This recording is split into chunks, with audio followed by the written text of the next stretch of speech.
Good evening, everyone.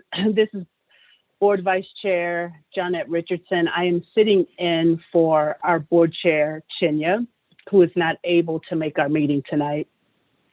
I'd like to welcome you all to our public board meeting, the public board meeting for Baltimore City Board of School Commissioners. If you have not yet done so, please mute your phone. Anyone who does not mute their phone may be muted by the call monitor or removed from the call. I will now read a roll call of the board to identify who is on the call. Please identify yourself first before speaking for the record. I will go through the roll call for each vote. Commissioner Bondima? Yes, Bondima. Commissioner Brooks? Commissioner Frank? Commissioner James? Yes, ma'am. Commissioner McFadden? McFadden, yes, I'm here. Commissioner Reed? Commissioner Roberts? Yes. And do we have our student Commissioner Sykes with us? Okay. Commissioner, Is there- okay, Mr. Reed is also just joined. Okay, Commissioner Reed has joined us. Thank you, Christian. Is there a motion to reopen our meeting? So move, Bondima. Second, McFadden. Thank you, Commissioners Bondima and McFadden. All in favor, Commissioner Bondima? Yes. Commissioner Brooks is not here yet, correct? Okay, Correct. Can everyone Commissioner, please mute? Commissioner Frank? Commissioner James? Yes. Thank you. Commissioner McFadden? Yes. Commissioner Reed? Yes. Commissioner Roberts? Yes. And Commissioner Sykes is not here. I am also in favor. So that is, help me out, Christian, 6 in favor? 6 in favor and 4 absent. And 4 are absent. Thank you. We would like to take the time to recognize the passing of a city schools employee. Commissioner McFadden, can you please read that for us? Thank you. I would like to take a sad time to recognize the passing of a city schools employee. Tonight, we send our deepest condolences to their friends and their families. It is with deep regret that we inform you of the passing of Olivia Santillan, who served in city schools for 15 years and 3 months as a teacher at Maritime Industries Academy, Alternative Learning Center in Edmondson Westside High School. Mrs. Santillan unfortunately departed on January 10th, 2021, and will be missed greatly by her family, friends, and city schools. Would you all please join me in a moment of silence for Miss Olivia Santillan?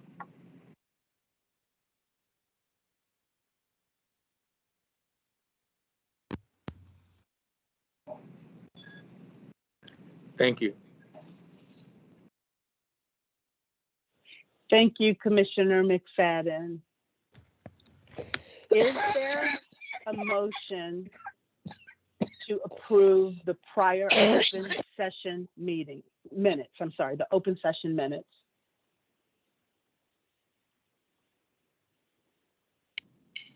So move, Robert.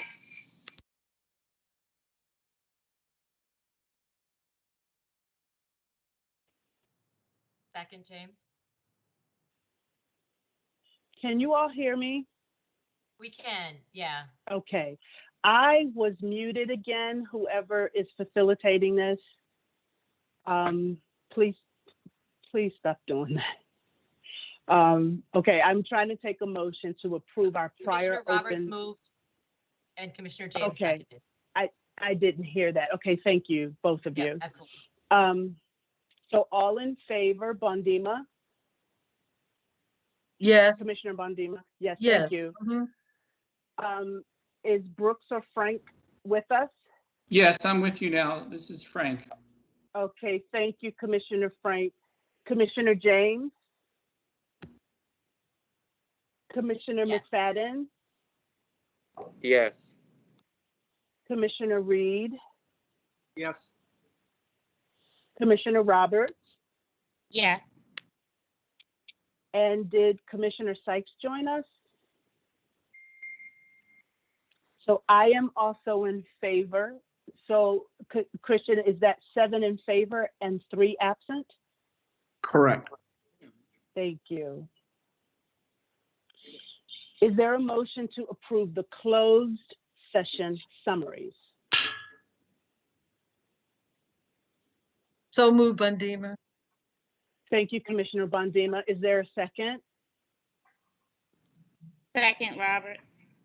Thank you, Commissioner Roberts. All in favor? Commissioner Bondima? Yes. Brooks has not joined us yet. Okay, Commissioner Frank? Yes, yes. Thank you. Commissioner James? Yes. Commissioner McFadden? Yes. Commissioner Reed? Yes. Commissioner Roberts? Yes. And I am also in favor. So that is 7 in favor and 2 absent, correct? Yes. Okay, thank you.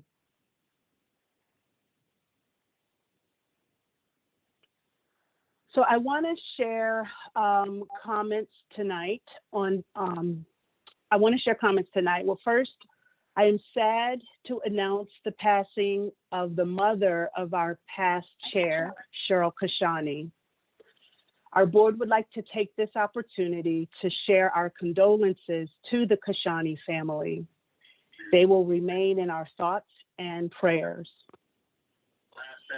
We all witnessed a smooth transition of power in our nation's capital last week as President Joseph Biden and Vice President Kamala Harris took the oaths of office. Our democracy was truly threatened with the attack on the Capitol just 2 weeks prior to the inauguration. Democracy prevailed. As a Black woman, I am truly proud of what we all accomplished with this election. And for our young people who are growing up in this time, just know you can accomplish anything to which you set your minds and intentions. In a snippet of a quote from Vice President Harris, she states, "Imperfect though we may be, I believe we are a great country. And part of what makes us great are our democratic institutions that protect our fundamental ideals." For me, included in these ideals is the freedom of speech.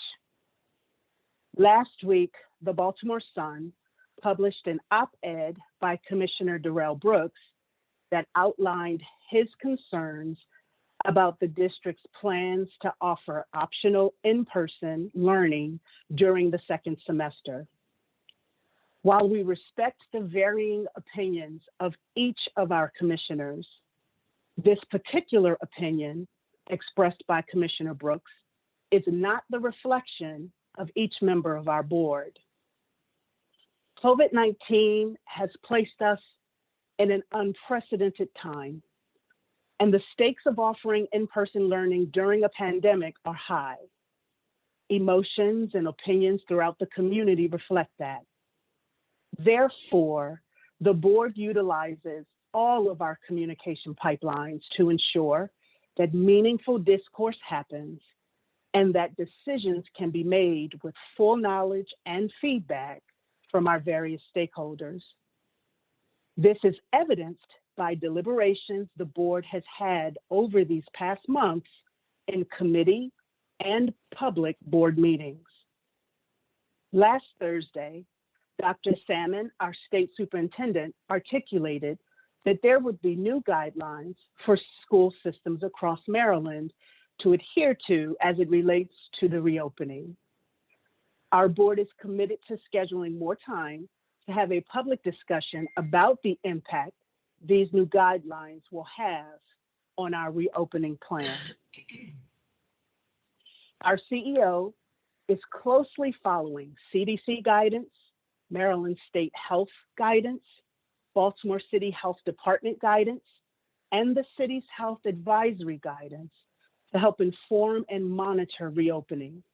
With that, we support our CEO and her team in their attempts to provide reasonable options for students and families of Baltimore City.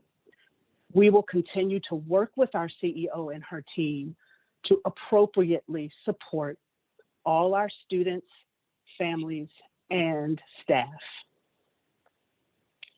Thank you.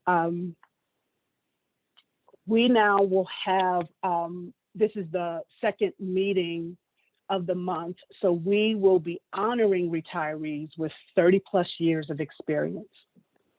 We have 4 retirees that have RSVP'd to attend tonight's meeting. Commissioner Roberts will read the names of every retiree with 30+ years of experience. Thank you, Commissioner Roberts. Thank you, Madam Vice Chair.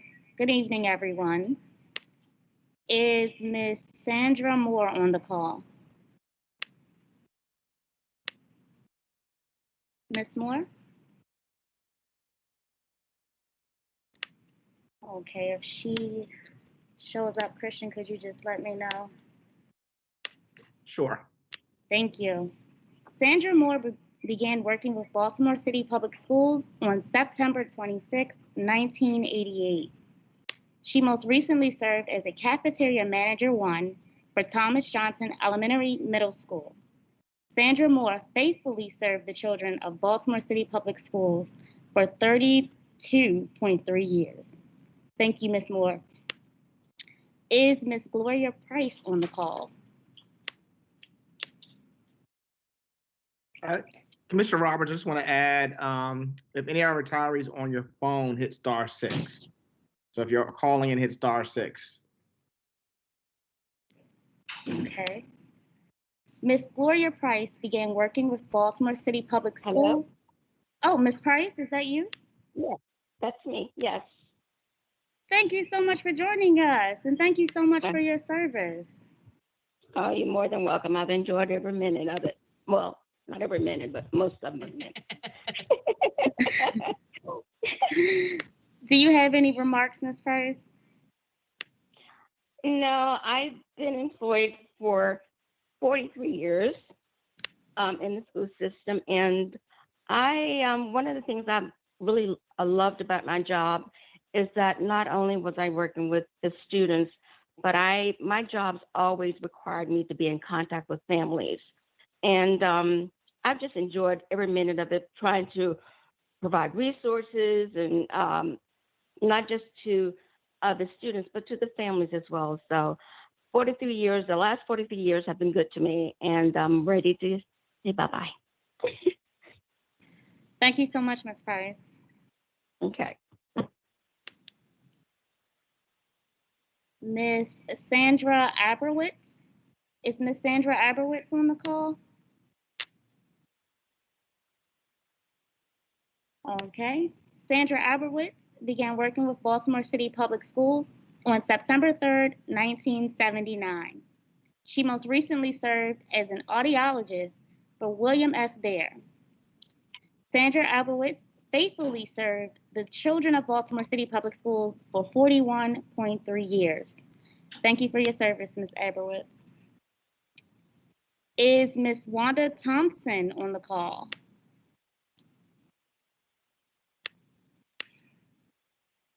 Okay. Ms. Wanda Thompson began working with Baltimore City Public Schools on February 18, 1975.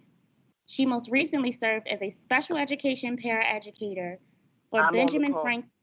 Hi, Ms. Thompson. How are you? Good. Thank you so much for your service. Did you have any remarks that you'd like to make this evening? Oh, yes. First of all, my anniversary is my baby sister's birthday, so I never did that. February 18th. This is the only job I've ever had. I had an opportunity to work pre-kindergarten through infants. I worked at Paquin for 26 years, starting off as a caregiver and then the director of the center. So I had a variety of unbelievable jobs. But Paquin was my most, oh my God, to be able to nurture babies and their moms that was just a godsend right there. I didn't even know Baltimore City had a job like that. And I worked that for 26 years. Now, the other funny thing was I went to Ben Franklin when it was a junior high. And to be able to actually retire from the school that you actually attended is amazing. So thank you, Baltimore City Public Schools, for enriching my life unbelievably. I can't thank you enough for that. Because Well, I didn't thank you, even know that was going to be my job. I was going to be a business person. Thank God that this happened. Well, thank you for your 45.9 years of service for Baltimore City Public Schools. You are so, thank you. Enjoy your evening, Ms. Thompson.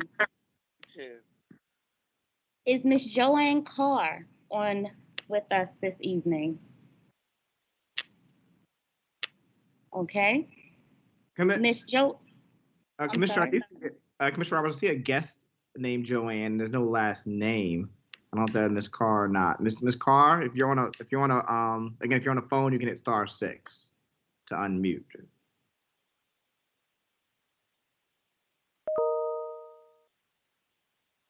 Okay. Yeah. Joanne Carr began working with Baltimore City Public Schools on August 26, 1987. She most recently served as a teacher for Mount Royal Elementary Middle School.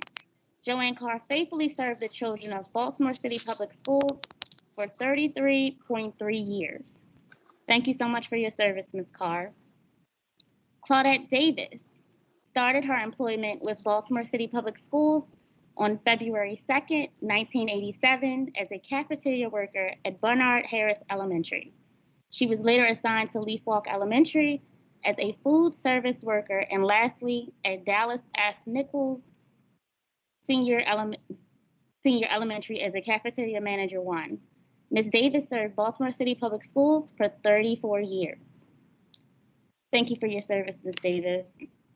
Stanley Brown started his employment with Baltimore City Public Schools on March 28, 1984 as a secondary instrumental teacher at Edmondson High School and remained at that location for his entire career. Mr. Brown served Baltimore City Public Schools for 36 years and 9 months. Thank you so much for your service, Mr. Brown. Charlene Taylor, my apologies if I mispronounced your name. Charlene Taylor started her employment with Baltimore City Public Schools on August 8, 1978 as an office assistant under the Curriculum and Instruction Organization. She was later assigned to Learning Technology as a secretary 2. At her last assignment, she served as an office assistant under the Home and Hospital Program. Ms. Taylor served Baltimore City Public Schools for 42 years and 5 months. Thank you for your service, Ms. Taylor. Arnold Wright started his employment with Baltimore City Public Schools on September 25th, 1974 as a secondary teacher at Paul Lawrence Dunbar Middle. He was later assigned to Southwestern Senior High School, Northwestern Senior High, and finished his career at Edmonton Westside High. Mr. Wright served Baltimore City Public Schools for 46 years and 1 month. Thank you for your service, Mr. Wright. And last but not least, Ms. Martina Thomas started her employment with Baltimore City Public Schools on January 5th, 1974 as a non-instructional assistant under the Special Transportation Organization. Ms. Thomas continued her assignment as a school bus aide under the Special Transportation Organization until her retirement. Ms. Thomas served Baltimore City Public Schools for 47 years. Thank you for your service, Ms. Thomas. Back to you, Madam Vice Chair. Thank you so much, Chair. Thank you so much, Commissioner Roberts. I appreciate that. I would like to acknowledge the generous gifts and donations City Schools has received since our last meeting. $300 to be used towards educational supplies from Young Life City, Baltimore, towards Franklin Square Elementary Middle School. $1,200 to be used towards education supplies from Walden University, and this is to be used throughout the district.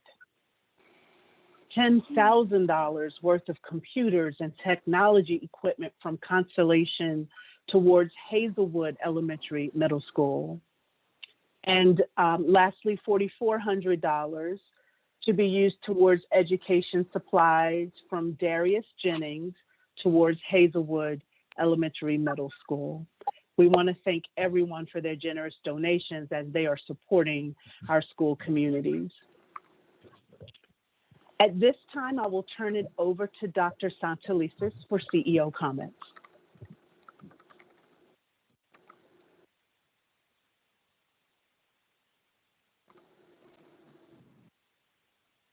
Madam Vice Chair, please give the CEO a second. I think she's having technical challenges. Is she? Okay, we will. We will. You guys are in the room together, right?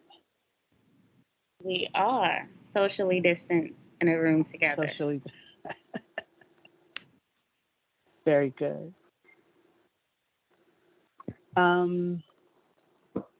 Okay.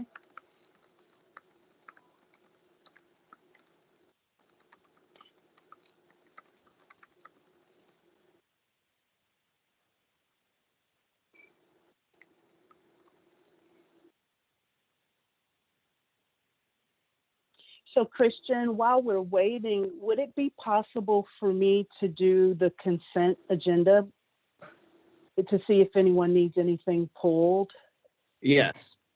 Okay, I'm gonna jump down to that, and I hope that Dr. Santelises is ready after we do this.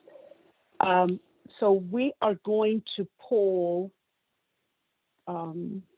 policies 8.01 through 8.04 because those are policies that our student commissioner would be able to vote on. And so, I'm sorry, so you're trying to speak, Christian? I'll say Commissioner Sykes hasn't joined us, so you won't need to do that. That's all. I won't. Okay, but Yeah. what if he joins before we? Right. If he joins before the vote, but unless he joins the meeting, you can just do them all together. Okay, so I'm just going to then explain that we're going to pull those in the event that he does join us. Mm-hmm. And then when it's time to vote, if he has not joined us, we'll just vote on those.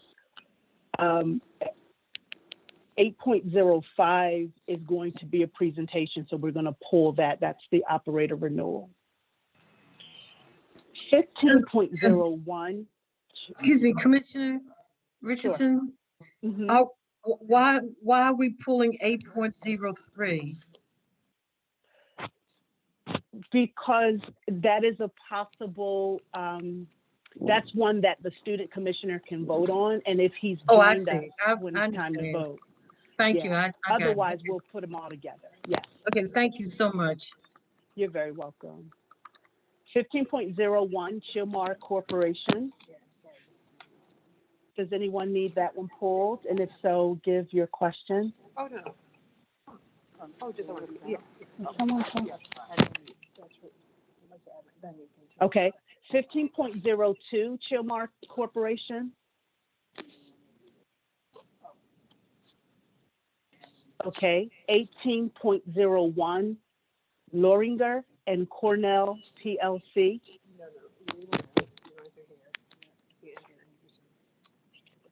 And then lastly, 18.02, Whiteford, Taylor, and Preston LLP. Okay,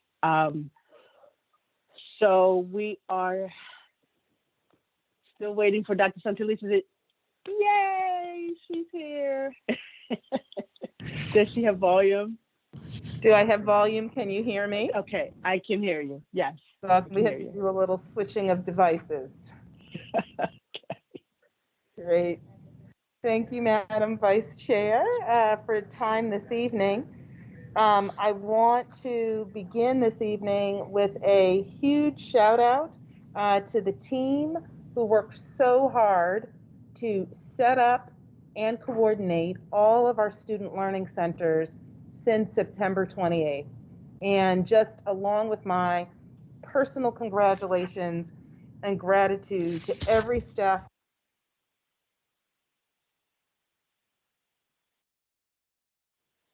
Doc, you went on mute by mistake. You're muted. There we you go. Move the cursor. Sorry about that. But I just really want to express my personal congratulations and gratitude to every staff member, both from city schools and Baltimore City Recreation and Parks, who really and truly, very courageously went the extra mile to support our students and families.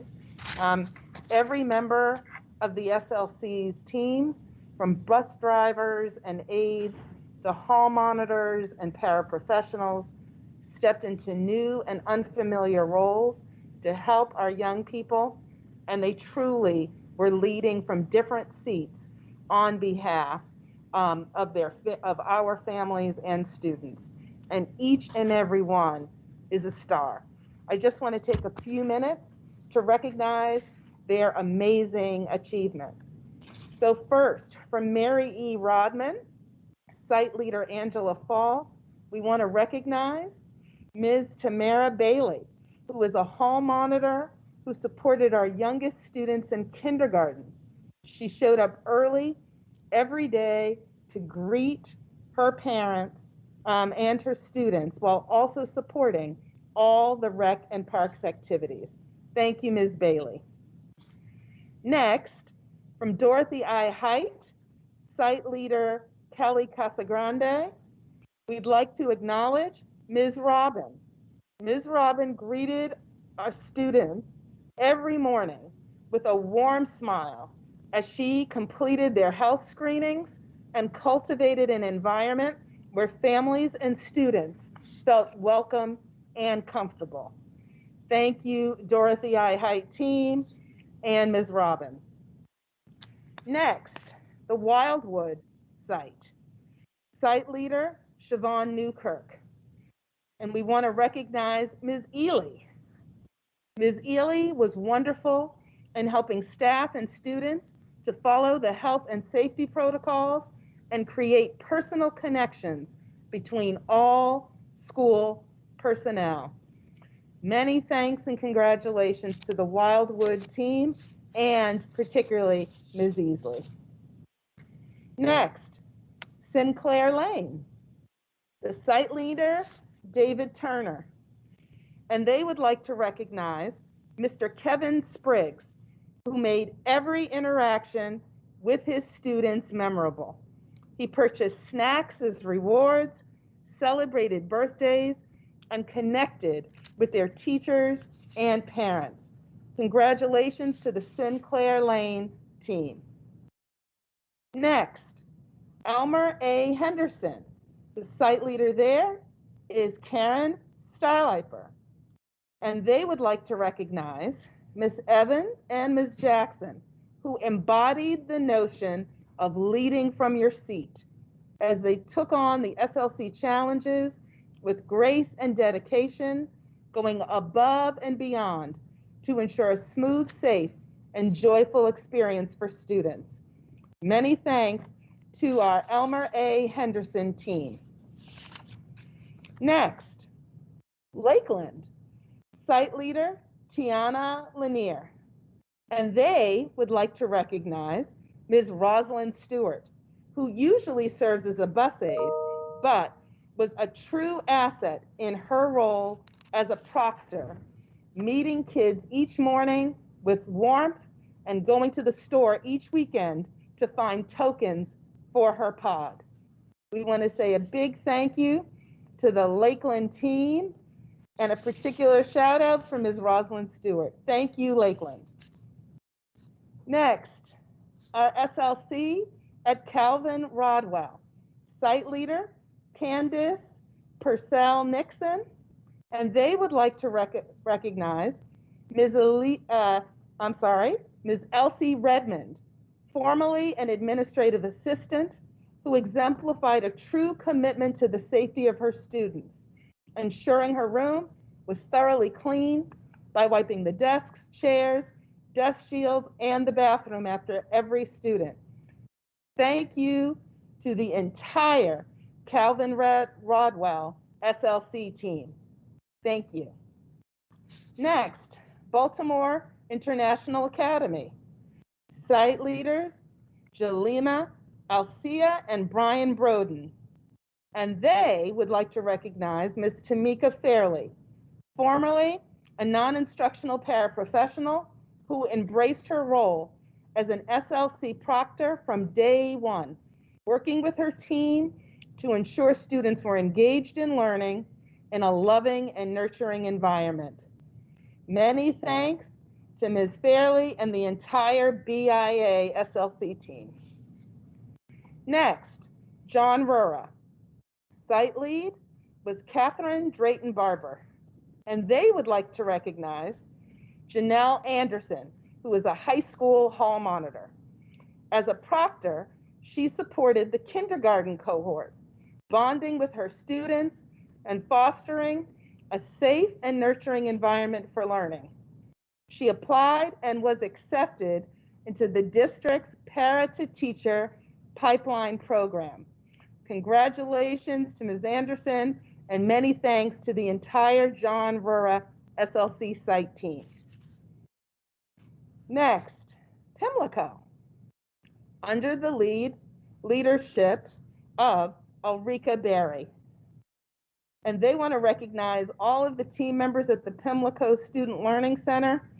We're special with a unique way of supporting students, families, and staff by building healthy and trusting relationships.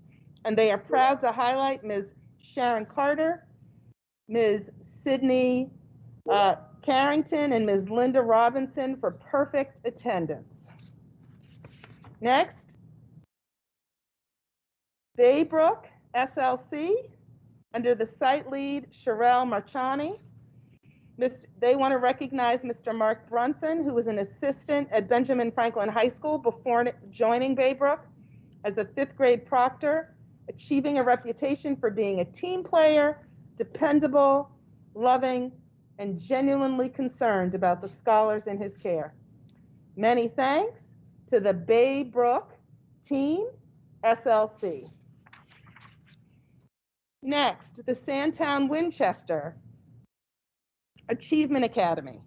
Under the leadership of Charlene Wilby, they would like to recognize Mrs. Margie White, who was a paraprofessional prior to being assigned as a proctor at Sandtown Winchester. She epitomized the definition of selflessness, demonstrating a deep love for students and serving as a symbol of connecting the home and school community. We want to thank her and the entire Sandtown Winchester SLC team. Next, the Beachfield SLC under the leadership of Michelle Hadaway. And they would like to recognize Mr. Dorsey, who was previously a hall monitor at Beachfield, and Ms. Gladden was a non-instructional para from Violetville. Both jumped into their new positions as a proctor with a positive and willing attitude, communicating with families daily to ensure their students' success. We want to thank them both, as well as the entire Beachfield team there at SLC. Next, Waverly. Site leader, Sean Mason. And they would like to recognize Ms. Saudia Scott, who came to the Waverly SLC from Leith Walk, bringing unwavering energy and commitment to students who were consistently present because they felt supported and loved. Congratulations to the entire Waverly SLC team. Next, we have William Packa under the leadership of Mike Benoit. And they want to thank all of the team members at PACA who went above and beyond to support our students. William PACA leadership sends lots of support and virtual hugs to their team, along with wishes for the best of luck as they return to their previous roles. Many thanks to the William PACA SLC team. And then we would like to give a special thanks to Cleo Hirsch, Sonia Goodwin, and the entire district office team who worked so hard to make this highly successful program possible. And my deepest appreciation to our partners at Baltimore City Recreation and Parks for their invaluable collaboration on behalf of our students and their families. My sincere thanks to you all. I am now pleased to invite Catherine Drayton Barber and Jessica Hankin to briefly discuss their experience as site leads at the John Rura Student Learning Center. And I will turn it over to you, ladies. Thank you, Dr. Santelises. This is a real honor. Catherine, do you want to start? And then I can jump in. Sure. So in the beginning, I think when we all got the call to be a part of this, there was some hesitation. There was fear, real fear. And I can remember I want to call on my director, Jalima, when she called me and said, do you want to help at a student learning center? And I was like, well, sure, okay, I would love to help. And she said, I'll call you back in 10 minutes. And that's when I was like, uh-oh, what are we about to get into? But it was the best experience. It was an experience about building trust, trusting the adults that you work with, showing parents that you were worthy of trust, that you would do all you could to keep their children safe in such a, like we all know the phrase, pandemic time, such a time as this. When Jessica and I started, we met with our principal at the whole school, Principal Donnelly and Mary Watson, the AP. We also met with the directors of Rexham Park. And it was, again, building trust. Would Principal Donnelly trust us in her new 21st century building? Can Parks and Rec trust us with the students that they've already built relationships with? So I think the beginning was, how do we work together? How do we trust each other? And how do we make this fit? How do we make the puzzles fit? And I think we were really clear about acknowledging our vulnerabilities and emotional truth at the front end. You and I were on the same page and just continued to be, that like, nope, none of this feels comfortable, but yep, we're gonna move forward anyway. And then when we got there, we realized, quite honestly, that the city schools that we've known and loved for a long time, that we knew to have, just like many other systems, you know, sometimes limited resources, was not the city schools that we were walking into when we started in these SLC sites. I don't know what magic Sonia and Cleo worked to ensure that all of the mitigating things that we were just so worried, we were frankly worried weren't going to be in place. They were in place. And once we saw that, I think we were able to do what we needed to do, which was focus on the kids. Yeah. And just to highlight our proctors and building trust in the relationship with our proctors. After our first day of meeting, I can remember us standing in an open space in a circle and just letting them talk and share their hesitations, their fears. And just really organically, our mantra became, we are doing this because it's right for students.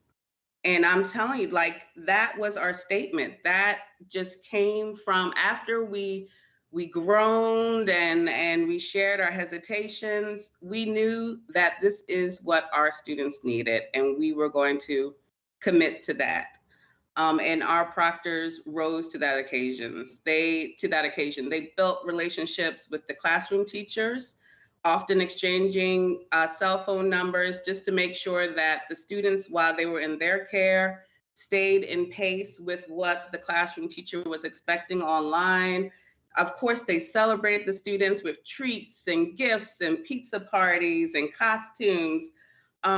They went beyond that and were a part of parent meetings with counselors there, just wrapping around the special needs of students, the special needs that some of our students needed, just to make sure that we were providing, again, a safe and nurturing environment that was accessible for all the students that were there. It was really a collective effort. Yeah, we were all in it together for sure. And then, you know, when I was then posed with the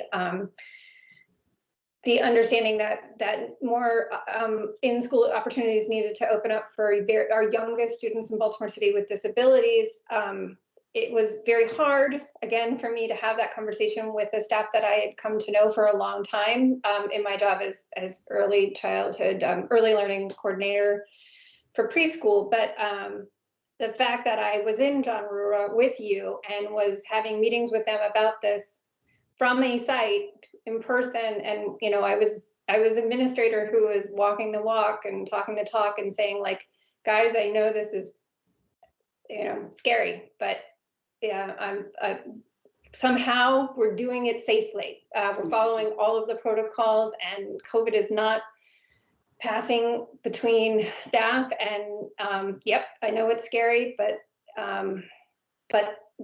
if you follow the protocols, we'll make it work. And just again, to celebrate the proctors, the fact that we had folks who were non-instructional, who stepped up, right, during this time and filled some shoes and fell in love at the same time with the students. I fell in love with the kids. And not to cut you off, but remember, we had a bus aide who had applied for leave, but then once she was in there for 2 weeks, she was like, you know what? I want to stay. Like, I feel safe, and I love these kids, and I have a purpose, and I want to do this. Yep, definitely. So I just wanted to end on a letter that we received, just to kind of, I could go on and on with all the things that our proctors did that they didn't have to do. We held meetings with classroom teachers. Again, the first grade teacher team met with us. It was all about how are these relationships going to work so that the students get the best experience. But I think this letter that we received from a teacher at the end of the SLC really just highlights what our goal and how we experience this whole process, this whole initiative. So the letter says, well, the day has finally come, and I am truly sad that the center is closing. I really appreciate and thank you for all that you have done for my student. Thank you for providing an opportunity where he felt safe and accepted. He really enjoyed being there. Because of you, children were able to learn and progress, and parents were able to work and provide for their children and their families. You all are true heroes. Special shout out to Mr. Purdy, who is one of the proctors. You are awesome. I cannot thank you enough for the great care and support you gave to my student. Thank you for always being there to help him. Thanks a billion, Kelly Williams. And that was from the charter school, a charter school. Yeah. It was a wonderful, I think that just ends the program. That's how we felt. It just went so quickly. The bonding was real between the staff. The trust that was built was real. And again, we knew that this is what the students needed. Well, I just want to thank you all for sharing your experiences, giving everyone real insight into what was occurring at SLC and how your work has really not just paved the way for us to do this safely, but has really modeled what it means to care for our city's children. So I just want to thank all of you again for all your work, not only on behalf of city schools, but on behalf of city schools, families, and students. Thank you so much. You represented your group well. Very good. And I also just want to, again, continue to thank our meal site workers as well, who have continued, our non-instructional staff, and really that letter said it better than I ever could. Now, I would like to read a letter expressing a different perspective from someone opposed, actually, to our expansion of in-person learning opportunities. And it reads, I hear that you want to open and that some kids are not doing as well as others. Let's be honest here. That would also be the case with in-person learning. As it is every year, I hear that some kids are not attending class regularly. Again, let's be honest here. That too would still be happening with in-person learning. Now, on the one hand, this quote prompts me to name the systemic inequities like redlining, food deserts, economic underinvestment, and unequal educational opportunity that have been barriers for too many of Baltimore's children for too long. I would also like us to consider that quote, not so much for what it says or who said it, but what it means for our students. It also struck me when I read it because for me, it reinforces the assumption that, unfortunate as it is, there's nothing that can be done about the fact that some kids just won't make it. In our case, quote, those kids are the most vulnerable, not just in our nation, but certainly in Baltimore City. They are primarily Black and brown from historically and consistently marginalized, underinvested in, and disinvested communities. As the CEO of city schools, I am unwilling to accept their disproportionate outcomes and achievement, which have been predictable and persistent throughout the history of American education. Our failure to be forward-thinking is going to exacerbate not just learning loss, but also what is happening with our students, including severe social emotional trauma, mental health costs of isolation, increased risk of depression, suicides, and the threat of total disengagement from school. As a mother of city school students, I can tell you that in-person learning is not equally effective for all children, even children in the same family. The point is not that virtual learning is not working. It simply isn't working for all students. And our obligation as educators is to ensure that we support those students who, for a variety of reasons, are not getting what they need in a virtual environment. I categorically reject the notion of abandoning our most vulnerable students by doing nothing to support their needs, regardless of how reluctantly we do so.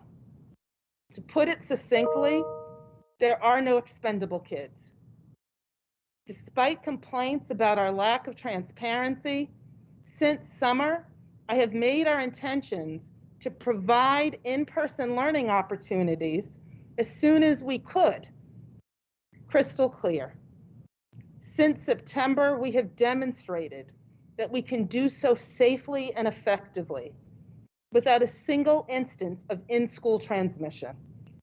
And to those who talk about students and staff members contracting COVID, I would point out that COVID transmission is occurring in the community, not in our schools. As Randy Weingarten, president of the American Federation of Teachers, and Dr. Rajiv Shah, president of the Rockefeller Foundation, clearly stated in their op-ed in USA Today on Sunday, quote, remote learning is not a substitute for in-person instruction. It is challenging to constantly hear and defend against the unfounded misstatements and misrepresentations repeated daily. Quite frankly, it's an unfair attack on the city schools team, who, as you just heard, are working countless and thankless hours to do this safely.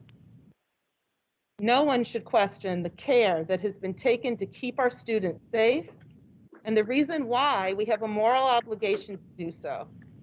I will not take time here to catalog all of the steps we have taken, but let me say a few things. Remember, thank you notes need to be done. Duolingo needs to be. We have repeatedly described the careful measures that we and our partners in public health have implemented to keep staff and students safe. We are committed to reopen our schools in an environment that is safe and secure for students and staff, including the installation of MERV 13 air filters and hospital-grade air purifiers. In response to concerns expressed by parents and teachers and other school staff, we are working proactively with Johns Hopkins and the University of Maryland Medical System to put vaccine plans in place that prioritize staff as they are scheduled to participate in in-person learning based on the availability of the vaccine. More than 4,900 employees have already been invited to participate. We are also encouraged that the governor announced plans today to open a mass vaccination site at the Baltimore Convention Center starting February 5th. We have clear data supporting our success. Incredibly, some people would have you believe that reopening our schools is somehow inequitable to our students of color, which is a gross distortion of the concept of equity. In city schools, equity is about providing choices to all of our families, regardless of their color, their primary language, their neighborhood, or their economic circumstances. Choices for families who don't have the luxury of zooming into their jobs because they are often essential frontline workers who can't work from home and can't afford to stay home from work to help their students. That's why we saw so many families who chose to take advantage of our student learning centers and other in-person learning opportunities. We knew we had to earn their trust.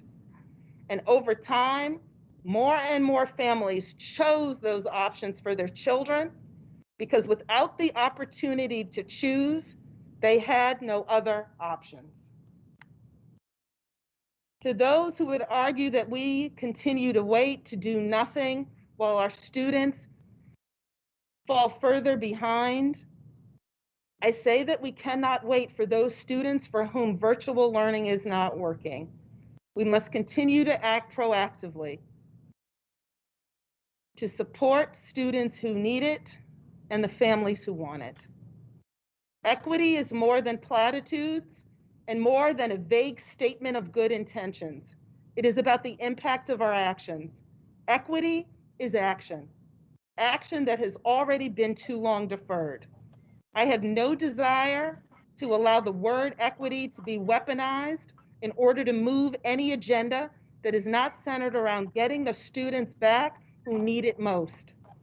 I understand that people are fearful. I have talked with teachers and principals and other school-based staff, and their fear is understandable. Like anyone else, I worry about my health, the health of those I love, but I am more fearful for an entire generation of students, the 80,000 young people I am charged with protecting, some of whom will be consigned to the category of, quote, those who didn't make it. Not one of our kids is expendable. I implore every single one of us who purports to have the best interest of children and families as our priority to join us in the very important work of collaborating to get this done safely. We have to feel the fear, mitigate the risks, maintain the safety, and do it anyway for the children and families who need an in-person option. That concludes my remarks for this evening. Thank you, Vice Chair Richardson. Thank you, Dr. Santelises. We will now hear a follow-up from the previous August presentation on how city schools are supporting LGBTQ students and other stakeholders. Commissioner Richardson? Yes. Sorry to cut you off. We're at 6, so I think we should probably move to public comment. Okay. We're at, right at 6 o'clock. All right, thank you. So, give me 1 second. All right, we will move to public comment. Speakers from recognized groups will have the opportunity to speak for 5 minutes. First, we have President Diamond Tay Brown, who submitted a video representing the Baltimore Teachers Union.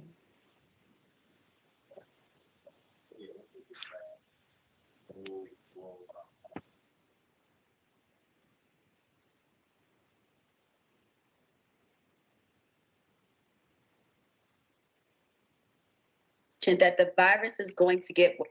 Good evening, everyone. Just before his inauguration, President Biden told the nation that the virus is going to get worse before it gets better, but help is on the way. Yet, our school system is rushing ahead with its plan before this help can arrive. Tonight, we have thousands of educators who are filled with fear and concerns for their families, for their students, and for themselves. Their voices have been swept aside. As President Biden acknowledged last night, teachers want to work in person. They just want to work in a safe environment. We call on our school system to listen to its staff, to listen to the president, and to listen to the great majority of parents who know that reopening schools right now is too soon. It puts all of us in harm's way. Thousands of educators have made it very clear they need the opportunity to be fully vaccinated before returning. One shot is not good enough. And we need to remember that we have hundreds of staff currently in school buildings, secretaries and office assistants, and related service providers, and teachers serving extremely small groups of students, and in many cases, no students at all. And practically every day, we're told of 3 or 4 positive COVID-19 cases in our schools. The district's plan could increase the population in school buildings by over 10 times the existing levels.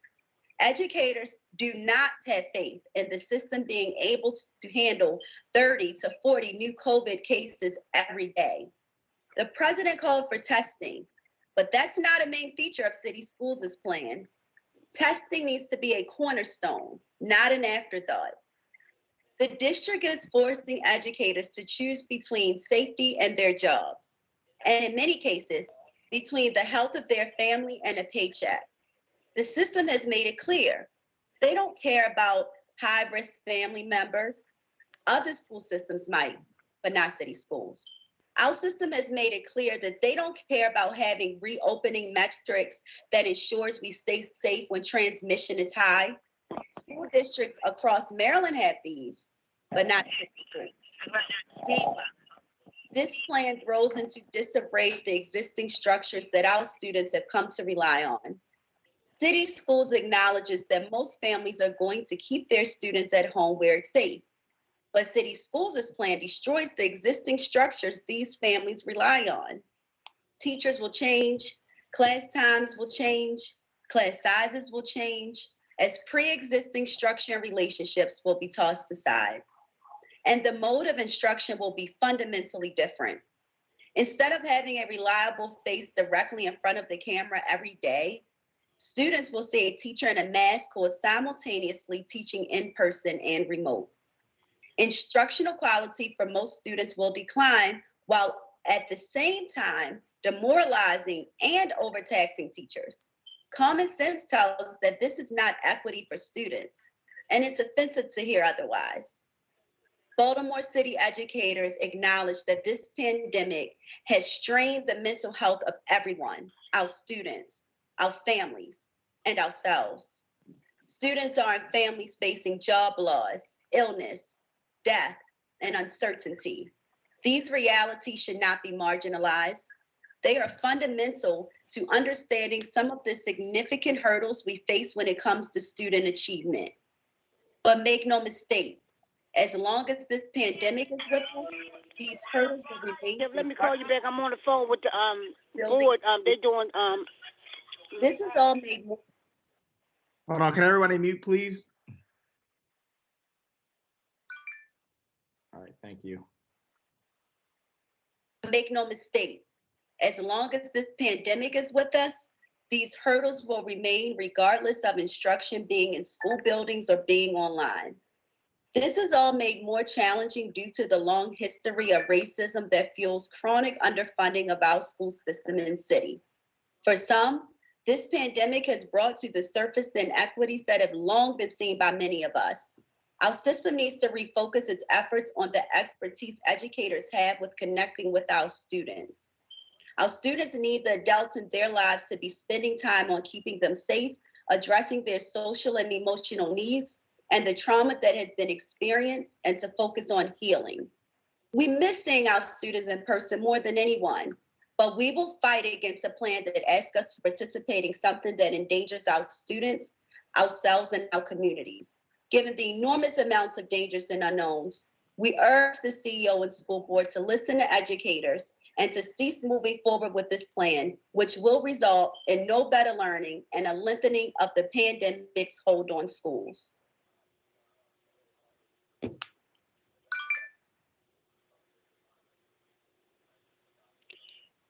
Christian, is that our only recognized group tonight? Yes, our first speaker is speaking live, Ms. Kiera Davis Griffith. Are you on? Yes. Okay, thank you. You have 3 minutes. My name is Kiera Davis Griffith. Today, I offer my testimony as a board member of the Parent and Community Advisory Board, as a Baltimore City Public School parent, and a friend to numerous educators and staffers throughout the city of Baltimore. As you can imagine, school reopening continues to be on the hearts and minds of every constituent in Baltimore City. For folks like myself, it's what I personally think about before I go to bed and when I wake up. Do they have the technology, Wi-Fi bandwidth, electrical capabilities throughout each school building to have teachers teaching virtually and in person simultaneously? Can we just wait until all teachers have their vaccinations, both of them? As per Mayor Scott's order, can we stay in a classroom longer than an hour? Because we can't stay in a restaurant for longer than an hour, but it's okay for my kid to. And after moments of overwhelming uncertainty, the question that I always come to is, will our school communities and our city weather this storm? Will we look back at this time and applaud our efforts or mourn our loss? And it's not just parents like myself racking our brains. The communities you all serve have real concerns. From Dr. Melanie Nyes, a physician and pediatric subspecialist at Johns Hopkins University Bloomberg Children's Center, who has children in Baltimore City Public Schools. She has seen up close the after effects and mortality of the multi-system inflammatory syndrome in children after exposure to COVID-19. She's emailed each of you on this board her questions and concern. We hope that you take the time to address them publicly. From school nursing staff, including Wendy Smith, president of Local 558 of AFSCME Council 67, who have mounting concerns, from inadequate space in the health suites to social distance, to the lack of sinks required by OSHA regulations, some of these buildings are not prepared to see students who may need care. In regards to PPE, not only do our nursing staff lack enough N95 masks needed to provide care for students who may have COVID, but the N95 masks that they have received are in some cases expired, even dry rotted. Half of the Baltimore City Public Schools do not have licensed registered nurses. Baltimore City is the only city in Maryland where school aides in some cases act as the primary caregiver or care provider for that school. How will our students receive a proper assessment when suspected to have COVID? We need more registered nurses. And lastly, a dear friend who teaches 5th grade math and science, her eldest daughter's father died of COVID right after Thanksgiving. And the idea of returning to in-person is like looking down the barrel of a gun. Her children, her family, her students, and this community would be left without her amazing soul, and that terrifies all who know her.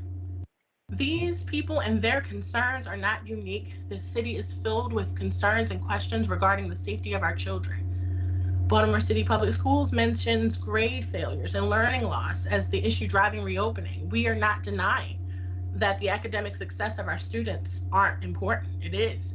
But let's be honest, with grades, while grades have decreased this academic year, providing a quality and equitable education throughout the district has always been a challenge for Baltimore City Public Schools. And that's just facts. Ms. Davis Griffin, yes. You're at 3 minutes. Can you wrap your thoughts up? Sure. The questions on the minds of us is that if we bring our children, our teachers, our administrators into these buildings, will we applaud how far they've come in their success, or will we mourn their loss due to this hasty decision? PCAB will post the rest of this testimony on our social channels. Thank you for your time. Thank you. Next, we have a video from Ms. Maureen Flood that I will share.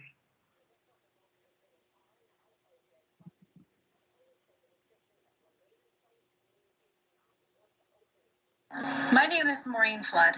I am a nurse practitioner and public health professional with 20 years of experience implementing complex development projects in low resource settings. I am also a parent of 2 children at Medfield Heights Elementary. I want my children to go back to in-person learning, but I will not send them back based on the current city schools plan. We are all aiming at the same target, a safe return to school.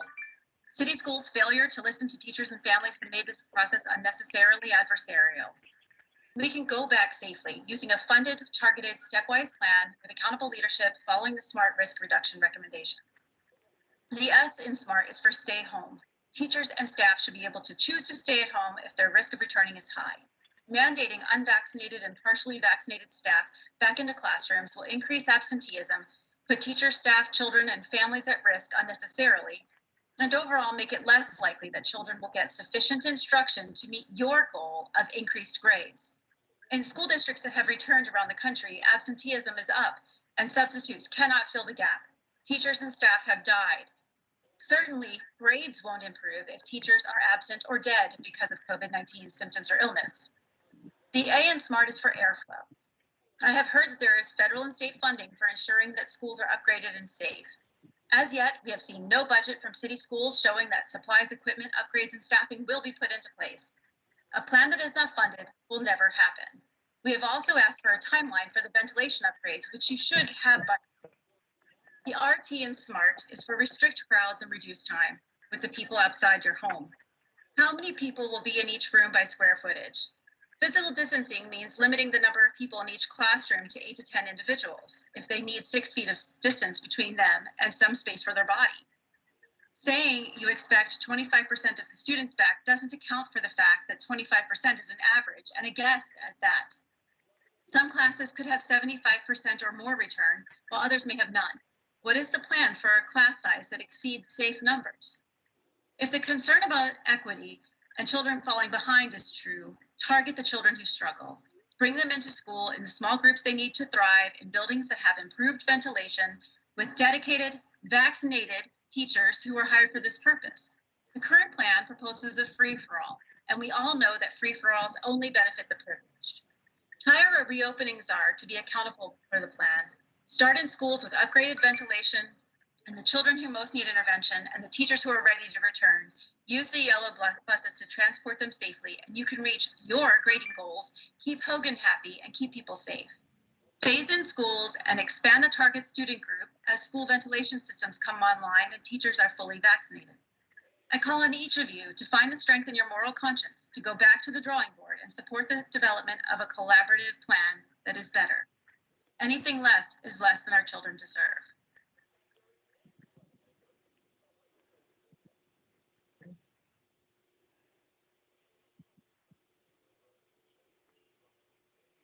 Next, we have Ms. Keisha Goodwin commenting live. Ms. Goodwin, are you online? Yes, can you hear me? Yeah. Yes, we can hear you just fine. You have 3 minutes. All right. Good evening, CEO and commissioners. I am Keisha Goodwin, a parent and product of Baltimore City Public Schools. As a parent, I can say with certainty that my sons will dominate a transgender girl in sports. However, as a relative of young girls, and I myself was once a young lady, I cannot say that an XX female will be able to compete for position or on average compare with the XY female in sports. So what I'm asking the board to do is to think about how XY females in sports will eventually eliminate XY females. So please apply equity when thinking about our cisgender girls and our XX female girls.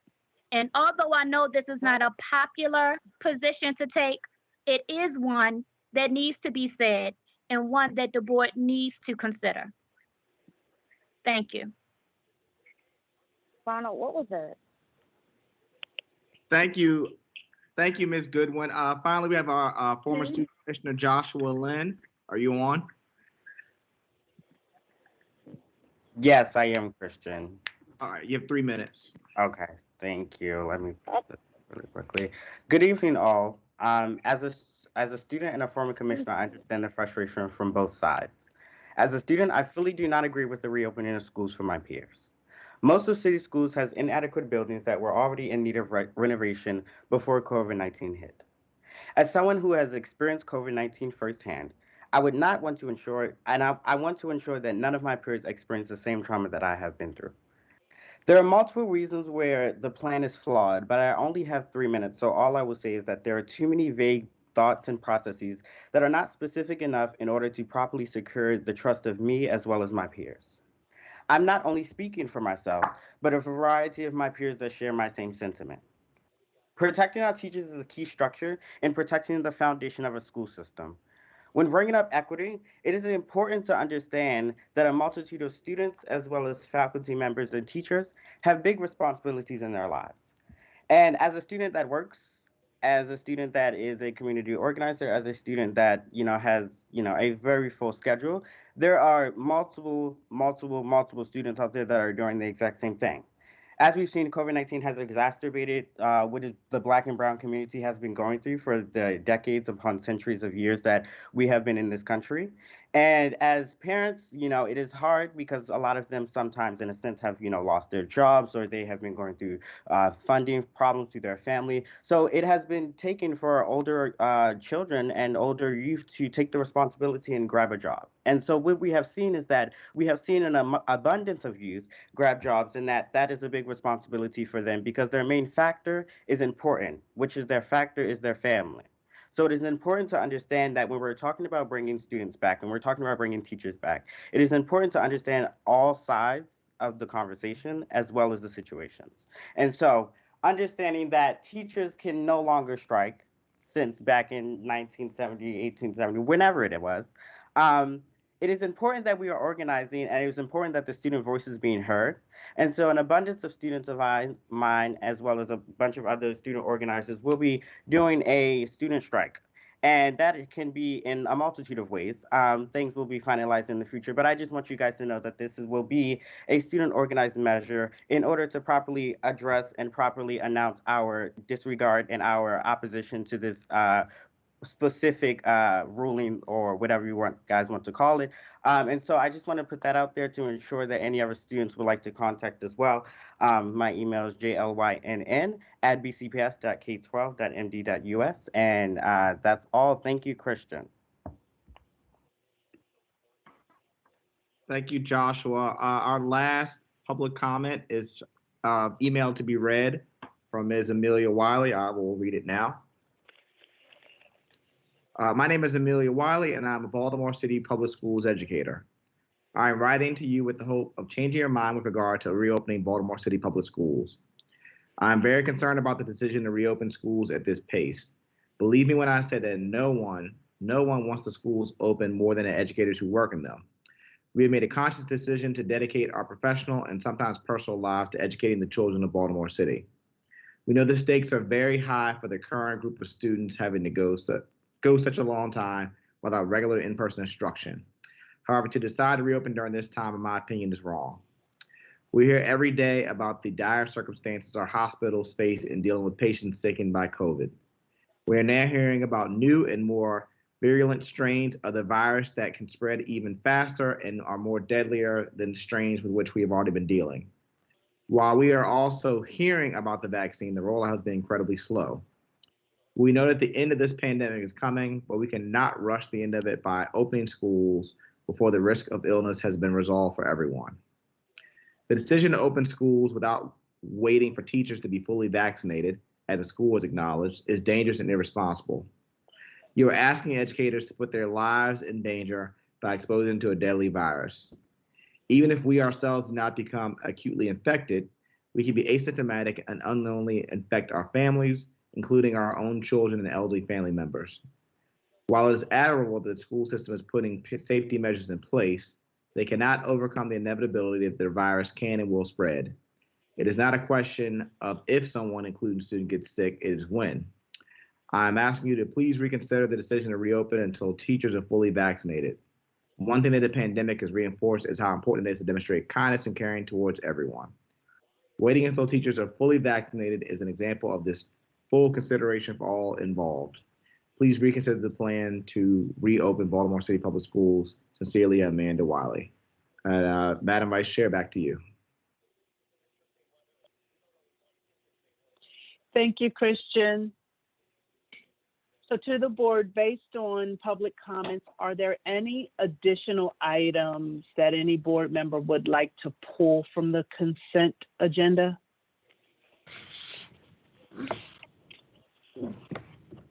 So hearing none, and we're gonna, just for clarity, we're gonna pull in items 8.01 through 8.04 because I don't believe Commissioner Sykes has joined us. Is that correct, Christian?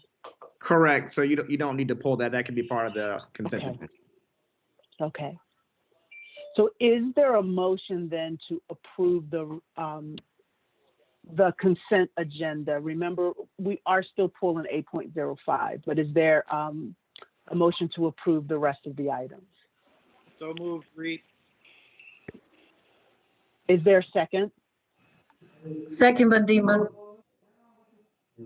Thank you, Commissioners Reed and Bondima. All in favor? Bondima? Yes. Commissioner Brooks? Yes. Commissioner Frank?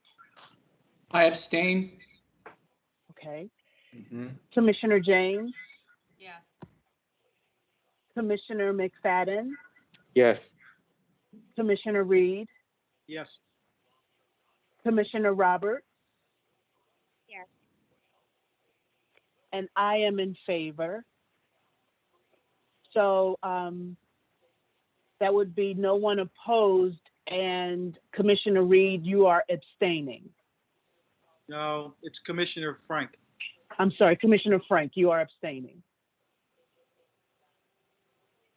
So that's 7 in favor, 1 abstention, and 1 absent. Is that correct, Christian? Yes. Okay.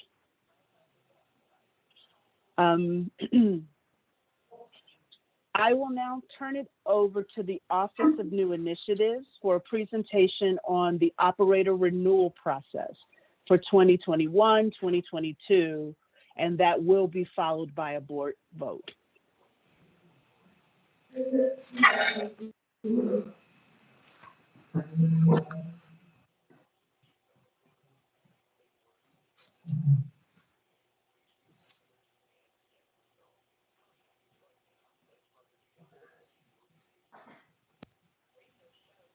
Is there anyone present from the Office of New Initiatives?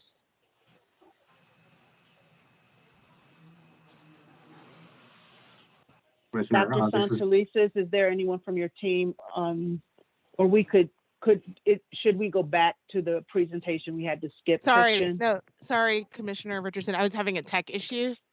Oh, okay. It wouldn't unmute. So Oh, sorry. okay, It just, okay. I don't know what was going on. It was frozen for a second. So sorry about that delay. That threw me off for a minute. So I just need 1 second just to pull up the presentation. So sorry about that. Okay. Don't worry about it. Take your time. I'm just glad we have you.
Okay. Good evening. Sorry for the delay. I'm getting some help on the other side with presenting. Thank you. Good night, board commissioners and Dr. Santelises. My name is Angela Alvarez. I'm the executive director of the Office of New Initiatives. I'm going to have some of my colleagues join in introducing Chief Jones.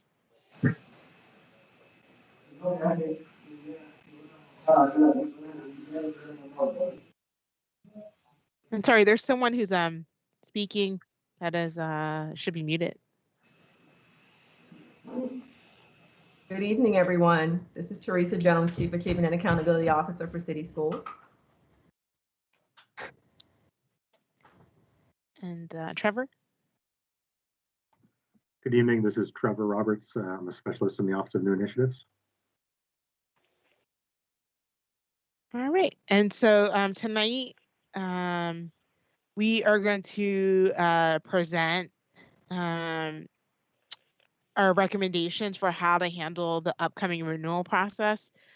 We created this process that we've been using originally back in school year 2012. It's a collaborative process that was created with operators, staff from organizations that support work around charter and operator schools, like supporting public schools of choice, the Charter and Operator-Led Schools Advisory Board, the Maryland Charter School Network, and the Charter Alliance.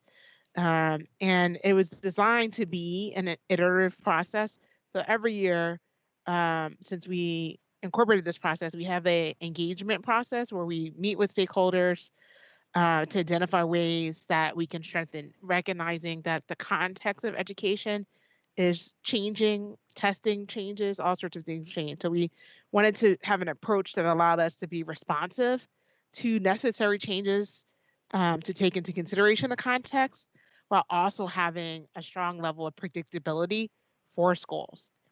Last year, we were set to begin a process for a set of schools.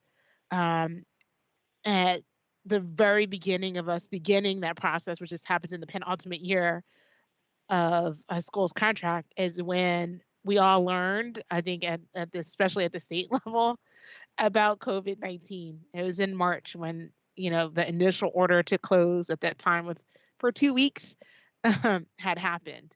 And so we postponed that first set of schools for a year. And so now we're at the point where we have 14 schools whose contracts end at the end of next school year, 21-22. And so tonight we need the board to decide on a path forward. So this list shows you the 14 schools who are up for renewal. The asterisks show the schools who would have went through renewal starting last spring with a vote that would have happened this past January. So one of the things that we did was to begin debriefing early because we knew these impacts and that this was an unusual year. And so we had meetings first internally to figure out what we understood about the data picture and what could happen. Then with operators, with our charter and operator-led schools advisory board, with the board's teaching learning committee, and we're here tonight to have the board approve an approach. Their key components of the renewal process are governed by board policy, right? Board policy asks that we consider student achievement and academic success with the most weight. So that's where we look at results of state assessments, college career readiness, graduation, etc. That school climate and culture be considered in the process, and that we also look at financial management and governance. So those are the three main areas that we consider in renewal. And so while renewal is a holistic review of schools' performance, and it considers both quantitative and qualitative measures, and not effective in any of those three measures has been our historic grounds for non-renewal. And so in this year, I think we've been just thinking about what's the sane way to approach that. So that's a big kind of part of the questioning that you'll see in the approaches.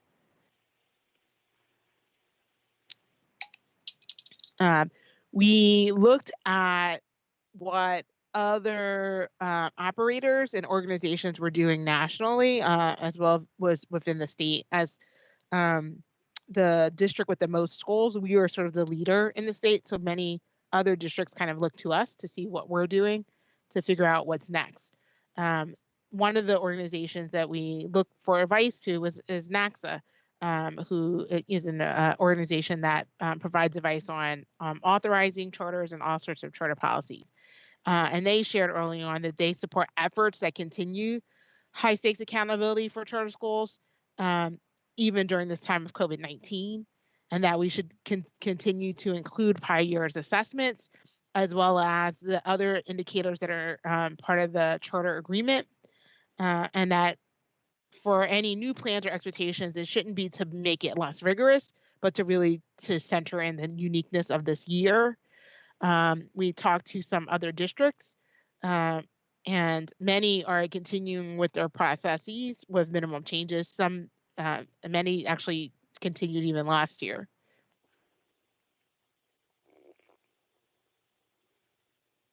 So I'm going to turn it over to Chief Jones to kind of talk about what we understand about the data. Great, thank you, Angela.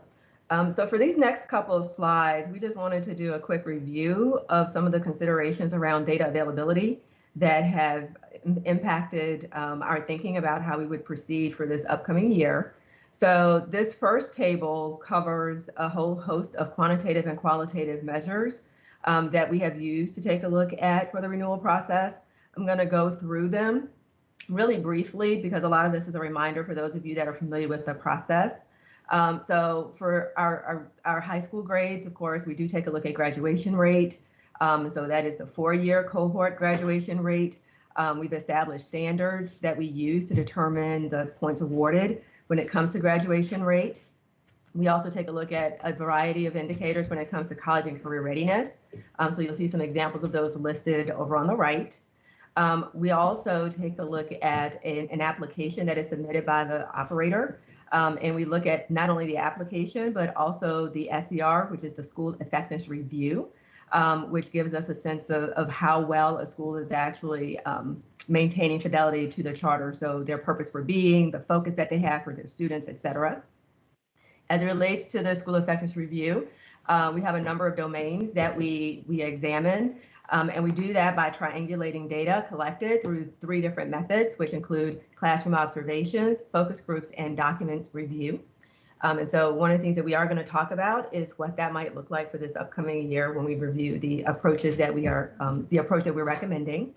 And then we have a number of climate-related metrics that we consider. So we look at cohort retention, we look at suspensions, and then we also look at attendance, both in terms of chronic absence and overall attendance. And those are ones that, we do have data that we use, but to a large extent, the conversation is really more of a qualitative review informed by the data that are available. And then we also, in our focus on ensuring that we are meeting the needs of all students, we also have a specific focus as it relates to students with disabilities. And so we do have guidance provided by MSDE that informs how we conduct site visits to understand what is happening as it relates to programming for those students. From a financial perspective, we also look at the audit data, and we also get additional information about internal controls by the examination of the audit data. And then, of course, in terms of operator capacity, that is another key area where we examine how well the operator is in compliance with a variety of requirements, which includes federal, state, and district requirements. And from a financial perspective, it also includes looking at their ability to effectively manage the grant dollars that they're provided. And we also look at a variety of different data points to better understand how operator capacity is impacting the education for students in these schools. Now, one of the biggest areas that we've had to contend with, no surprise, is around assessments. So I'm going to start first with a little bit of a review of how we typically look at assessments when it comes to renewal. And then I'll call to your attention some of the big challenges that we are now facing in light of COVID. And I'll also call out some of the anticipated challenges that we were expecting as the state of Maryland has been working towards implementing a new statewide assessment. So first, in terms of assessment data, typically we look at assessments in 3 different ways. The first, as you noted here, is the absolute. So looking at a single year, most recent administration of the state assessments in English language arts and mathematics. And so what we typically do is in looking at that particular data, we always try to make sure that when we're in the first year of an administration, it becomes a question around how soon we get the data. And so some of what you see reflected in this timeline basically reflects the fact that while the state intended to implement the new assessment for the first time in spring 2020, because of COVID, there was not a statewide administration. So that data is not available. And right now, it is also a question as to whether or not we will be in a position to administer that state assessment this spring of 2021. So what we wanted to note here is that there are some potential delays based on which year that administration happens for the first time and when we will actually receive the data back. Because oftentimes in the first year of that administration, we don't get the data back in that July, August period of time, which is what we really need in order for the data to be considered for the renewal process. So that is one of the reasons that you'll see noted in a couple of places that there's a question around the availability of the data. As we take a look at what that means in the other 2 ways that we look at assessments, we have both trend and growth. And the idea there is that we're looking at multiple years of data. Again, because of the disruption last spring, we would not have that particular year of data to consider. And then as we look to the out years, again, depending on how things play out for this upcoming year, there's a question mark around whether we would have 2 years or 3 years worth of data, depending on which renewal time period we are considering. In addition to state assessments, which of course, we're dependent upon the state to tell us how to handle and whether we can proceed, there's also a question around climate surveys. And so as it relates to student and staff surveys, the survey instrument that we use is actually determined and administered by MSDE. So again, because of COVID last spring, that survey was not administered. We are planning towards administration this upcoming spring, but again, depending upon how that plays out, it will influence how many years worth of data we would have, depending on which time period we're considering. And then last but not least, as it relates to climate, we've also looked at a parent survey, which has been an instrument that the district has implemented. And so one of the key considerations here is number one, we did not administer our parent survey last spring because of COVID. So we do have a gap in the data. Number two, prior to COVID, we were also in discussions about using a different instrument. And so we just wanted to acknowledge as well that our ability to do that and determine which year we want to use that data is also a consideration as we think about our path forward. So again, I know there's a lot of information on this slide. The key takeaways here are, number one, we have a dependency on the state as it relates to a number of these items. Two, the number of years of data that we would have available is impacted partly because these particular surveys and assessments were not administered last spring. And then three, the number of years of data that we might have for a given year is dependent upon what will also happen in this upcoming spring 2021. So with that overview, I'm going to turn it back to Angela to walk you through the approaches we've considered in the recommendation this evening. Yeah, so based on that, we considered 3 approaches, and I'm actually going to have Trevor walk us through each of the 3 approaches. Thanks, Angela. So the first approach that we considered and presented to stakeholders for feedback was to do a full renewal review for this school year. So that has some benefits and drawbacks. So one of the benefits is that it would give schools a full range of contract terms that could be earned, either a 5-year renewal, 3-year renewal, or the new extended 8-year renewal, in addition to non-renewal. It also gives us continuity with prior renewal processes, and as Teresa mentioned, COVID will continue to impact future renewal processes for several years to come, especially with the state assessment data. So it might be best to move forward with the hard data that we have while it's still recent data. Going with this approach would also allow the board, schools, and the broader community to get a sense and a report on the full range of renewal metrics. And so this would, renewal is one of the main times when the public and the board get feedback on how charter schools are performing. So if we did a full renewal as normal, we would have that full report. And finally, this approach would also allow for accountability for schools with challenges. But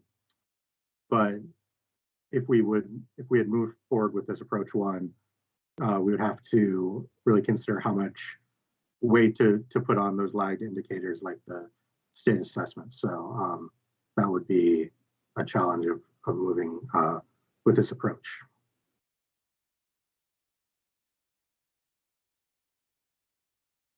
The second approach that we have been considering is to conduct a review with possible outcomes. It would be a more limited review of schools that would allow for outcomes of either a 3-year renewal or a non-renewal. And a non-renewal would only be recommended in the event of serious financial sustainability concerns or inability to comply with critical state, federal, and local guidelines that would place students, staff, or the district at risk. So this approach would still look at a full range of renewal metrics, but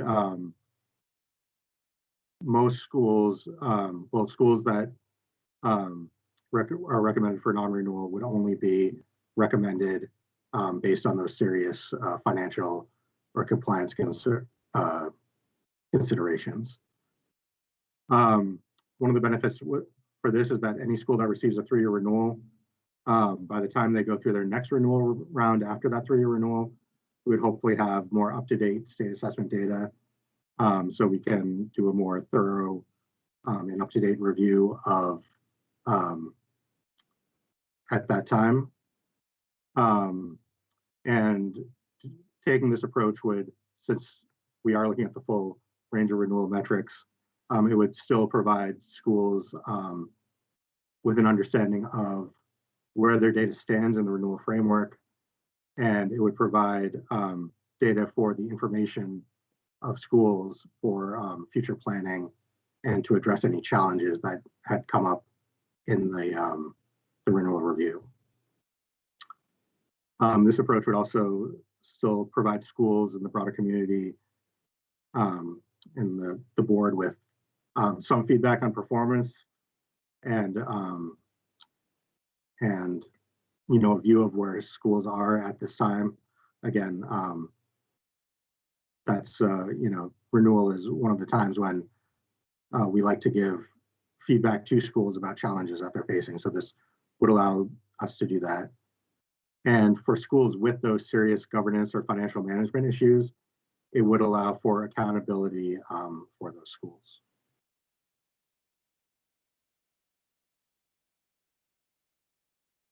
The final approach that we considered was to postpone renewal for an additional 2 years, with the thinking that after a couple more years, we'd have more up-to-date state assessment data. So that would mean that any school that is up for renewal this year would get a 2-year extension. So some of the benefits to this is that it does alleviate the stress of renewal on schools. Renewal is, a very stressful time for schools and the school community. There's a lot of work that goes into the renewal process on the behalf of schools. So this approach would alleviate that, in a difficult time that we find ourselves in.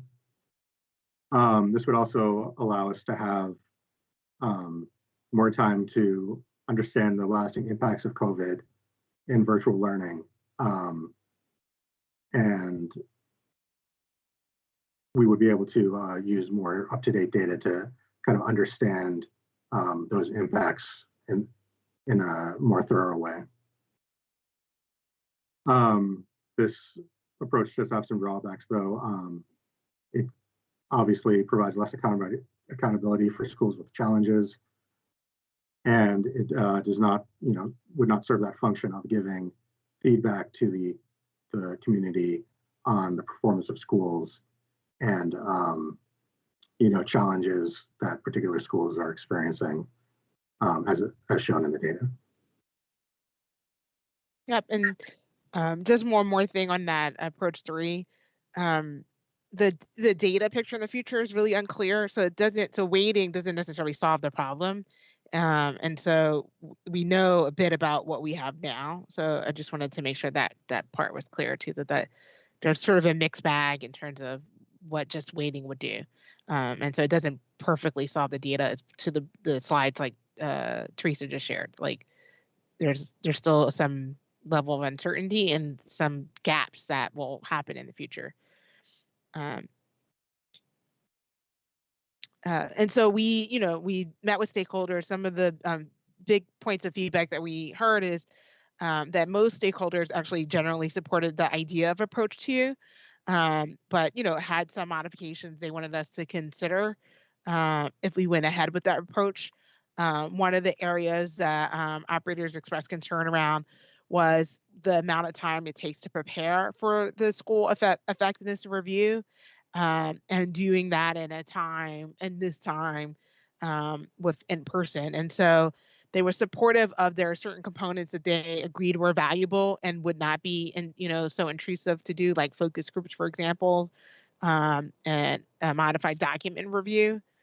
And so when we get to our proposed path forward, you'll see how we took into account that feedback around how to structure the SCR so that we get the valuable information from it while being cognizant of the things that are stressors for schools.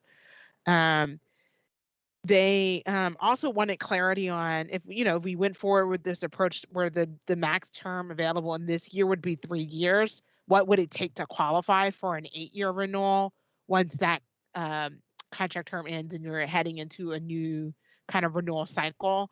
So the normal criteria is, you have to have had at least 2 consecutive 5-year contract terms and be effective and highly effective in each of the 3 key areas in the time that we're renewing to be eligible for an 8-year contract.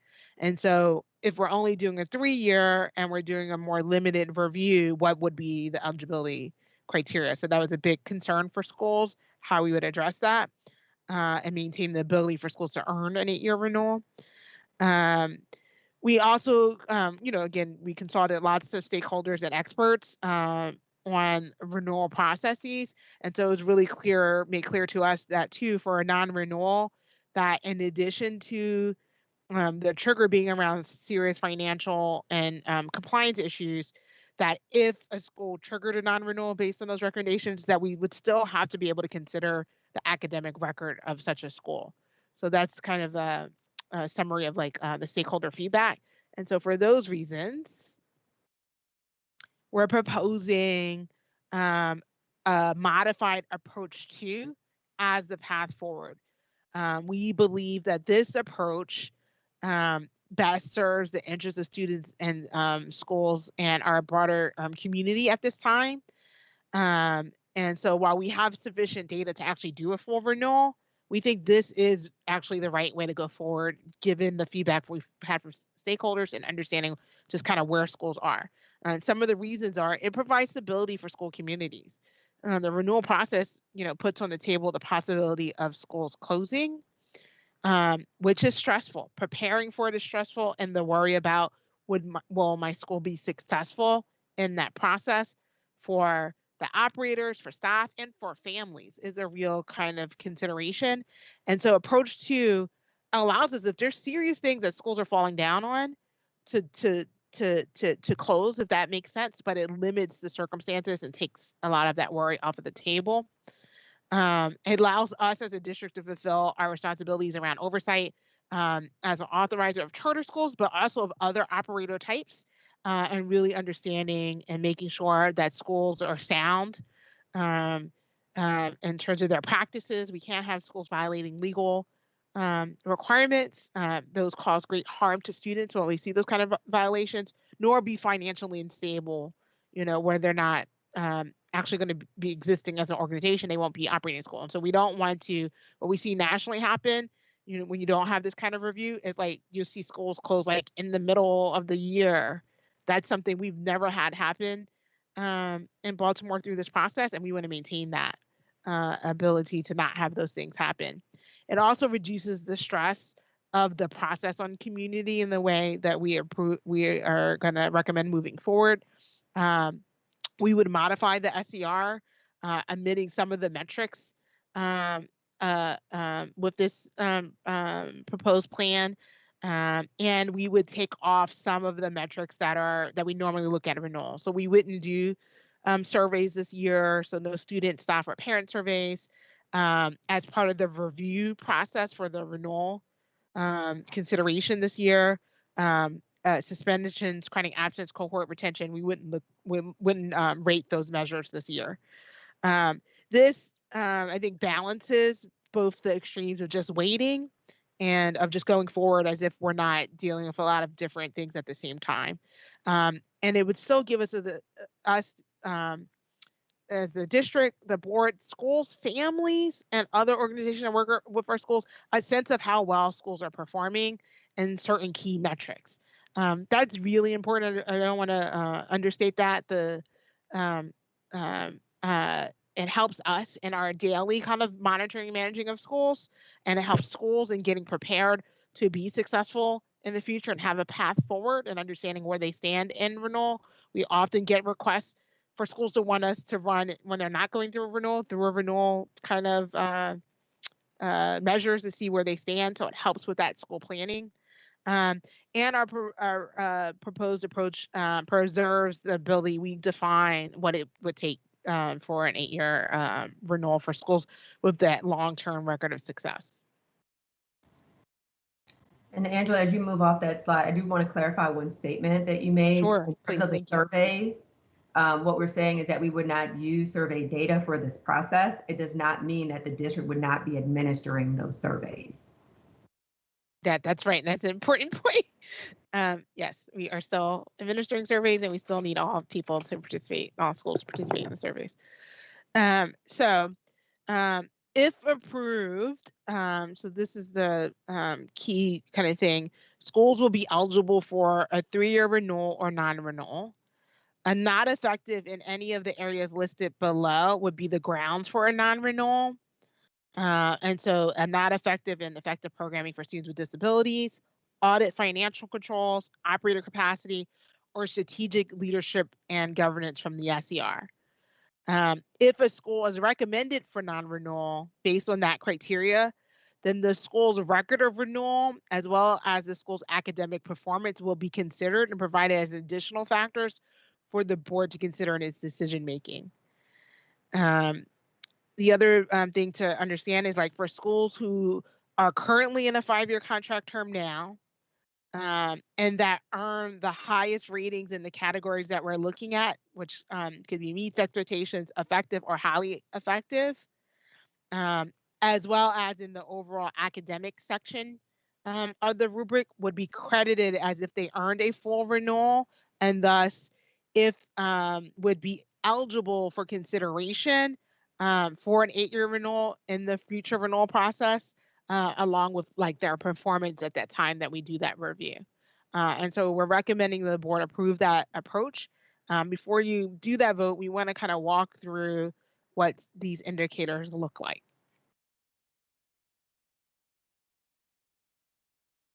So these slides just kind of show how we will display the rating information and what's considered here. So again, this is just repeating the 4 indicators that we talked about.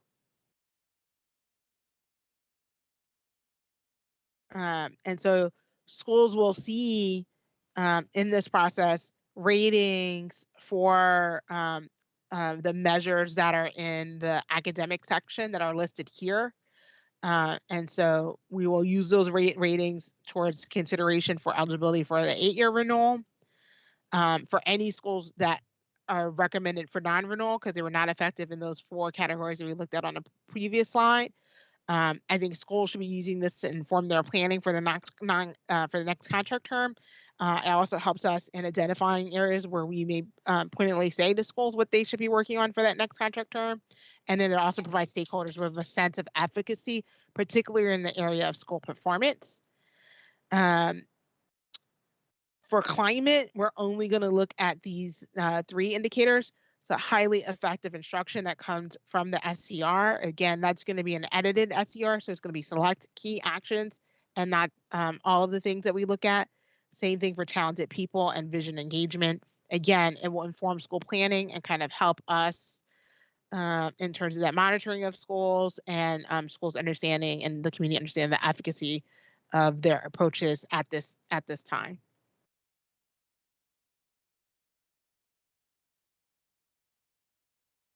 So I'm going to have Trevor kind of walk us through effective programming for students with disabilities. So the effective programming for students with disabilities evaluates whether the school has demonstrated a strong trajectory of growth, is aware of its data and responsibilities to students with disabilities, and does not have any gaps or has decreased gaps in the data. There are several pieces of evidence that go into rating this category, which is rated by the Office of Special Education. That's evidence in the renewal application, academic performance, attendance rates, suspensions, chronic absence rates for students with disabilities, and evaluation of the number of students with missed services and the number of complaints reported from families at the school. and also the results of a site visit. Normally that is an in-person site visit. For this year, we will be using a virtual site visit. And I just want to note that those site visits will be held in accordance with MSDE guidance. So we will be looking at and evaluating the schools in the same way that MSDE is looking at the district and holding us accountable.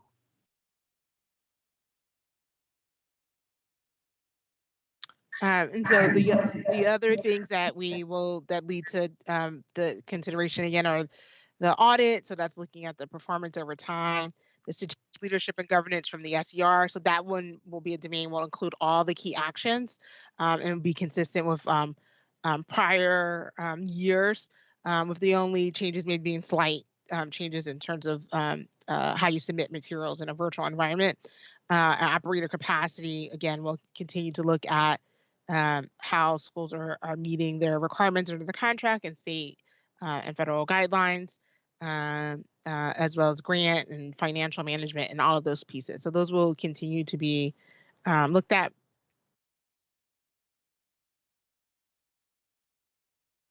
Oh. Hello, can you guys hear me? Okay. Yes, I hear you.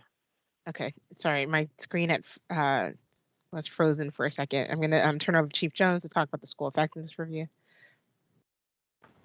So with the school effectiveness review, this was one of the areas that the feedback really highlighted that we wanted to do some work on to try to make this manageable in light of not only the COVID situation, but specifically the fact that schools are also in the process of trying to bring back more students in person right through here. So, so the things that we have considered are, number one, while we want to still consider the same three components, focus groups, observations, and document review, we want to modify them so that it's less burdensome on schools. So one consideration is that with the classroom observations, that those would be done virtually. So it would look at the virtual instruction that is happening with schools. And one of the things that we have noted is that SchoolWorks, who has been a resource for us in prior years when we originally developed our school effectiveness review protocol and evolved it over time, they are available for us as a resource to help us work through what that actually looks like. And they actually have experience in conducting virtual site visits, and they were doing this even before COVID. So to be able to leverage them to help us work through how we would implement this is part of the recommendation. The second part is in terms of the document review. We're also looking to streamline the document review and take a look at not only what we're requesting, but giving schools more time to provide those documents so that we will be able to, again, try to create a reasonable lift on schools when they are contending with so many other things. And then, of course, in terms of the things that we would be looking at, we still have the 3 SER measures that we look at, highly effective instruction, talented people, vision and engagement, and we've already spoken about the strategic leadership and governance piece. Yeah, and just the one thing I would add for the classroom observations that are virtual, they will be recorded. So we will get recorded. So rather than, one of the things we heard, it was just about the level of stress that teachers are under, and so having people join while they're doing live virtual instruction was a stressor.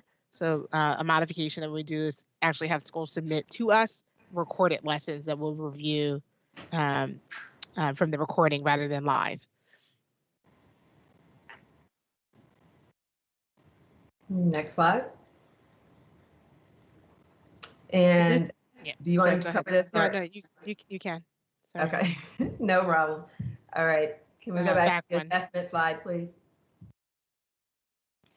Okay, so I've already sort of highlighted some of the key points here. So again, the MCAP, the Maryland Comprehensive Assessment Program, was canceled in the spring because of COVID. We're planning for administering it this spring.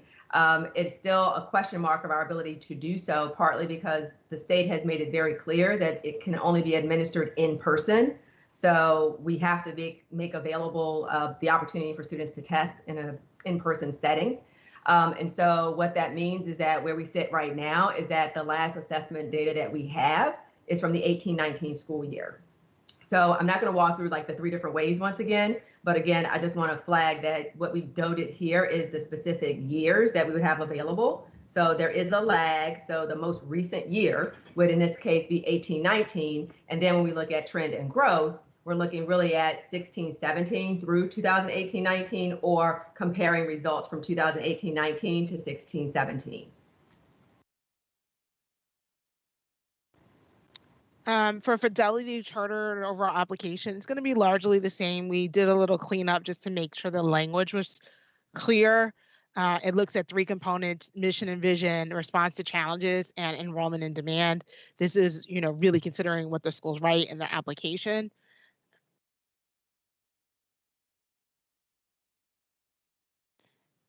And so one of the updates is we want to make sure that as reviewers are scoring it, that the guidance is taken into consideration those 3 components, as well as just the context setting and how we provide guidance to reviewers around those elements.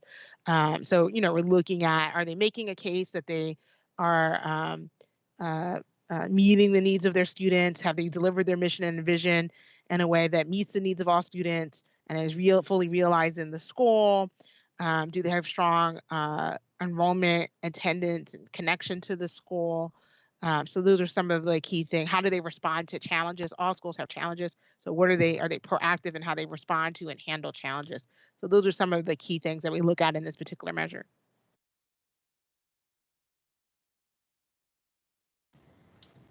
So I'll take this one. So also in looking at college and career readiness, so we wanted to call out there are 3 sort of key areas that we look at: participation, success, and then college enrollment. And so what we've noted here is just, how we take a look at the data that represents those 3 different areas. One of the things that we have continued to do is to create greater alignment to the way that MSDE talks about college and career readiness. So there have been some notable adjustments here to make that even stronger. So one of the things you'll see noted in red is that when we take a look at advanced placement, the idea here is that we're looking at advanced placement scores of 3, 4, or 5 in any advanced placement assessment, any subject. And then similarly, when we think about International Baccalaureate or IB, looking at performance of 4 or above in any subject area. So again, just noting that that does still speak to a level of college readiness that by including more subjects allow us to give credit for more students depending on their areas of interest and how well they're performing in those areas. The other key thing that I also wanted to note is there was an adjustment made in terms of Accuplacer, which was an assessment that we were using to support the college readiness requirements. So there were students that had to take sort of a special readiness course, and that was the assessment that we were using for that. We have since changed our approach around that, so we're no longer using Accuplacer for that purpose. So you will not see that noted here for our CCR approach. And then as it relates to graduation rate, one of the notable changes here is looking at multiple years of graduation rate data. And one of the things that we did just sort of call out, we have not yet received the 4-year graduation rate from the class of 2020. And so it's unclear around what impact the pandemic may have had around graduation rates, which is one of the reasons that we thought it would be more meaningful for us to look at the multiple years versus just the 1 year. And then, of course, once we receive that data, we can then try to make meaning of it in light of the context of the changes that happened as it relates to COVID.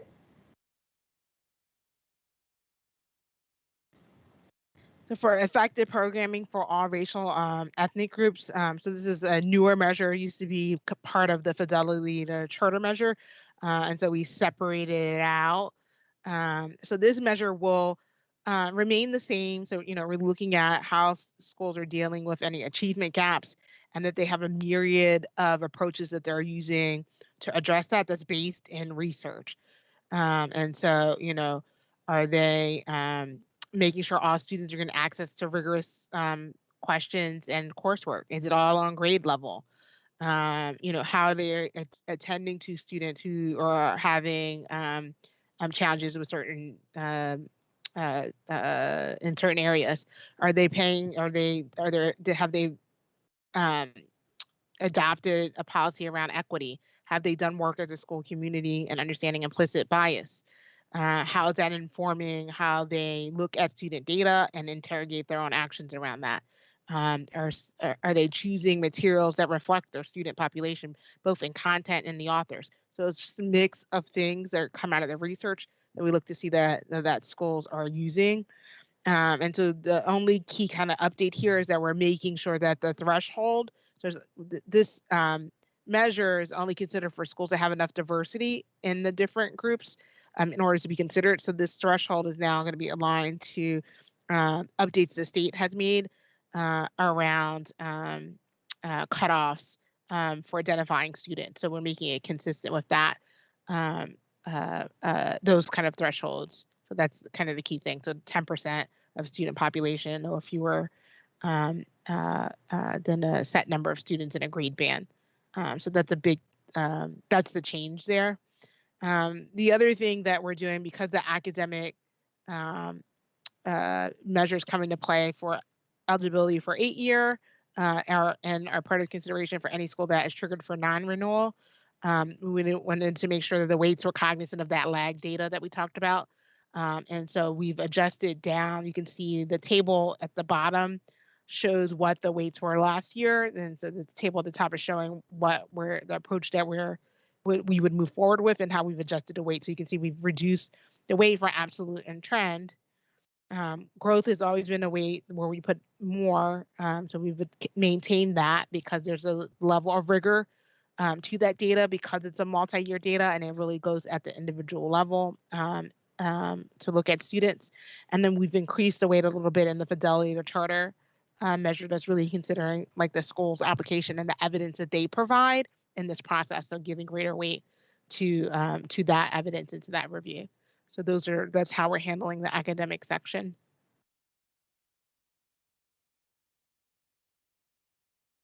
And so so in terms of like the process, assuming the board approves the approach that we selected, we would begin orienting schools on the process starting next month. Between March and May is when SER and OSC site visits would begin. Renewal applications would be due in the same timeline that they're always. So September is usually the first Thursday of that month. And then the review would happen between September and October. November is when we would present it to the board, and then the board would vote in January. So following the kind of normal timeline. And so now I'm asking the board to approve this modified approach 2, which means you would be waiving anything that's contrary to this that's in the board policy. If you approve this modified approach 2, where schools will be eligible for a 3-year renewal or non-renewal, and that are not effective in any of these categories, and effective programming for students with disabilities, or audit financial controls, or operator capacity, or strategic leadership for governance is sufficient for us to consider a school for non-renewal. In the case of any school that's considered for non-renewal, the school's record of renewal, as well as the school's academic performance, will be considered and provided as additional factors to the board in its decision-making.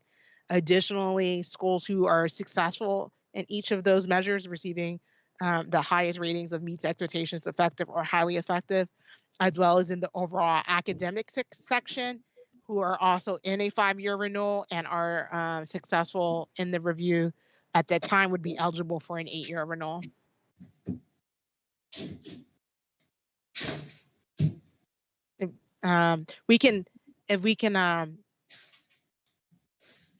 If we can pause to have the board vote, Joe, before we go to the slide, and so we can go back, and then after they vote, I just want to share. I want us just to share that next slide.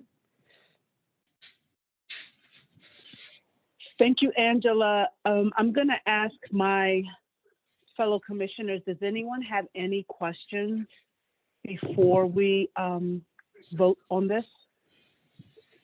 I do. And Christian, help me with hands because I don't see everybody. Madam Chair, Commissioner James has a question. She has her hand raised. Okay. Thank you so much, Commissioner McFadden. Commissioner James?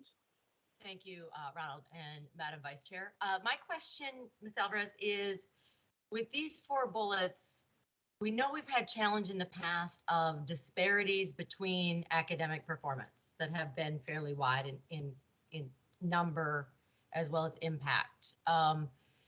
is there anything in the modified approach to address schools that might be challenged in meeting the needs of specific targeted demographics outside of students with disabilities?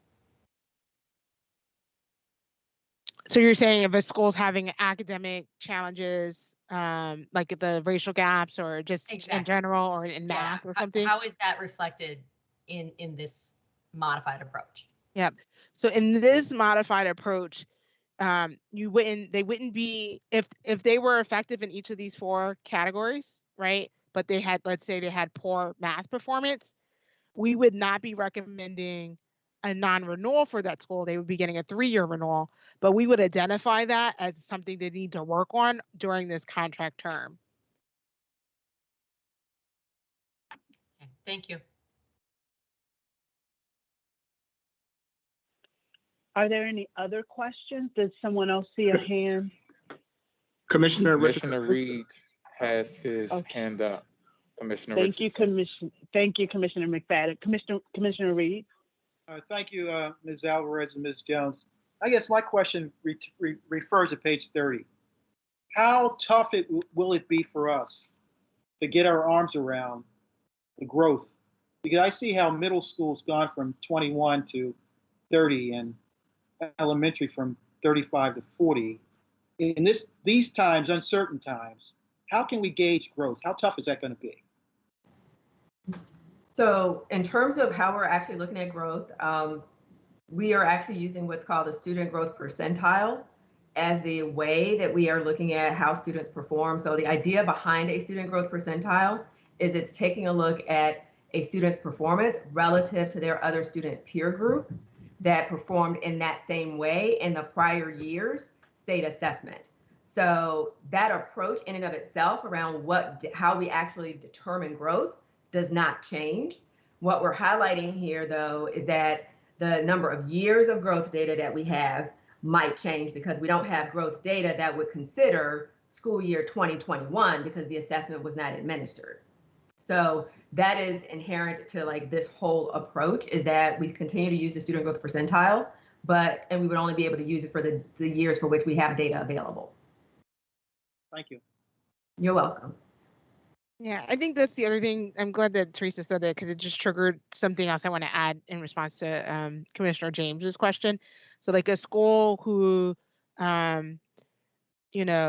was not doing well in math, for example, right? Like let's say that was a challenge area. Like in part, we're looking at older data. So it's revealing, it's important, it's pertinent because it's during the contract term, but there could be things that they have put in place that are addressing it that we don't see yet, right? So some of that is also looking at the evidence. And so that's where the approach would be more around making sure there's a pointed plan to continue to improve so that when they are up for renewal in 3 years, we see that improvement.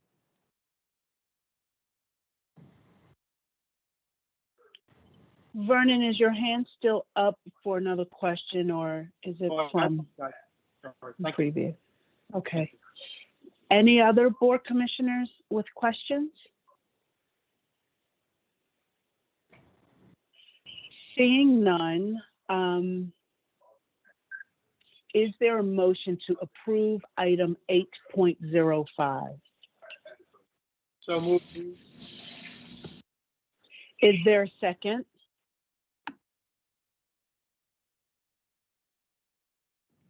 Second, Robert. Thank you, Commissioners Reed and Roberts. All in favor? Commissioner Bondima? Yes. Commissioner Brooks? Yes. Commissioner Frank? Yes. Commissioner James? Yes. Commissioner McFadden? Yes. Commissioner Reed? Yes. Commissioner Roberts? Yes. And I'm also in favor. So that is 8 in favor and 1 absent. So we're at the point of our agenda where we are going to do information and discussion, item 9.01. I want to go back. I'm sorry. I'm sorry, Commissioner Richardson, sorry. I wanted to have you guys vote on that so that it was clear. But there's one other thing I want to make sure that we're highlighting publicly for the broader school community. So sorry about that. There's just one more kind of piece. Okay. I'm actually going to let Chief Jones kind of talk through this. Yes. So Okay. again, I'm sorry. I'll just make it brief. We just wanted to remind everyone that even though we're not using survey data for this process based on the vote that was just taken, we still need people to administer and take seriously the surveys that are administered. And so we just called out here, as we noted earlier, that there are the MSDE surveys and then there are the city school surveys. And we just wanted to make sure people continue to pay attention to those and take them seriously. And I will say we should know more here soon around our ability to conduct the MSDE survey, but we are fully committed as a district to implementing our parent survey. So that is definitely a go. And that would be using the new instrument that we're in the process of finalizing at this time. Yeah, and so just to be super clear, it's a possibility if you're up for renewal 3 years from now that we would use this data from this year. So we haven't made a decision about what we do from the data that happened during this year. And so that's why it's important that people fully participate. We'll again engage the school community just like we do every year around, what data should be included and not. But it's just important that people fully participate because it's possible that we would want to use this data in the future. And that now we are concluded, and I thank you guys so much. I want to thank you also, Angela, for such a thorough presentation. Yeah, thank you and your team. We had to skip a presentation that I want to go back to, so I want us now to hear a follow-up from the previous August presentation on how city schools is supporting LGBTQ+ students and other stakeholders. Thank you, Commissioner Richardson. I'm Josh Sivan. I'm the Chief Legal Officer for City Schools, and I'm here with Jane Ehrenfeld, who's our Director of Fair Practices. We're going to present today, but I think that what's important, and you see noted, is that we are very much doing this as our team with our Office of Equity. And I believe Dr. Durant and Chidamawe Mwanda are here as well for questions, and it's a broader team as well, as you'll see, of across the organization working on this work. So just as Commissioner Richardson mentioned, this is a follow-up on the work we did in August, the presentation of the board in August, focused on the next slide, Jane, where we laid out a number of work streams in our work to support LGBTQ students, employees, and other stakeholders.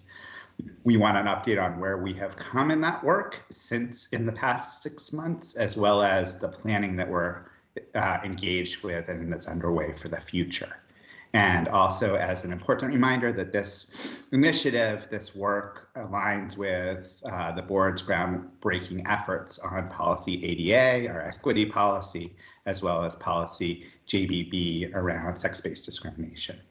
So I will turn it over here to get into the details to Jane Ehrenfeld. Thank you, Chief Sivan. Good evening, everyone. So the first thing that we want to highlight as an accomplishment, as promised, is a cross-functional team of district office, school-based staff, and external stakeholders to focus on the work streams that we'll be talking about in a minute. We have had 2 meetings already of this cross-functional team, and some important work has already been accomplished, including Dr. Durant leading some discussion of the CCAR agreements and talking about courageous conversations, making sure we have the right folks in the room, making sure that we have the right mission and vision statement, which we'll talk about in a minute, and looking at a support protocol that we will also talk about. We'll be holding 3 to 4 additional meetings in the coming year. So just going to pause here for a moment. These are the current members of the team, and we are still looking for additional student members and any other stakeholders who we might have missed, but we've been talking a lot about how to make sure that we're really kind of covering all bases and have all the voices in the room that we need. All right, so back in August, this was the original mission statement that was presented to the board, and we wanted to bring that to the team. We felt that it was really important for the team to work on this and think about what is the guiding concept for the work. And so this is the current draft revised mission statement and draft vision statement. However, I will note it's still in draft form. We talked about it again yesterday in our meeting, and we do believe that there are a few more updates we'd like to make. So we're hoping to get you with our next update, our final mission statement. But I think it's very important for us to have a shared understanding of purpose. And I think the important piece is really to focus on the supportive element of this work. So these are the key work streams that were identified for the cross-functional team to focus on. And I'm going to go through each one in turn and talk about what was said in August and then what updates we have since then.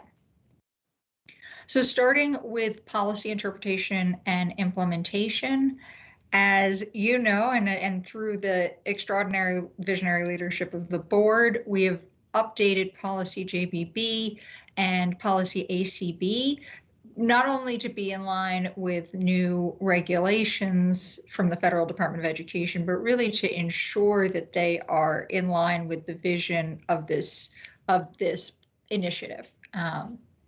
And so there have been some legal developments.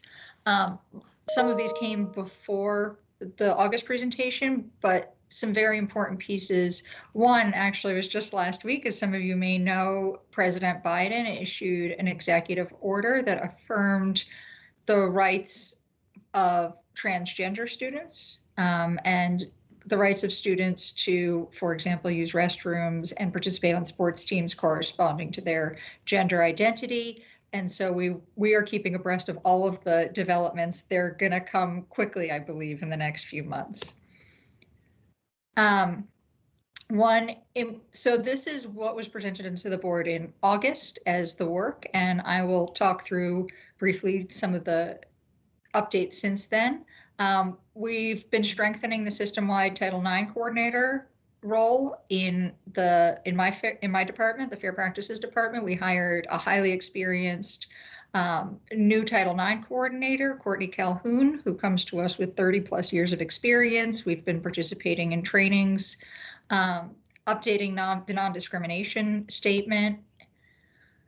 Really important piece is the identification of Title IX points of contact in every school and a shared set of responsibilities that everyone understands and really talking about making visible what that role means in schools.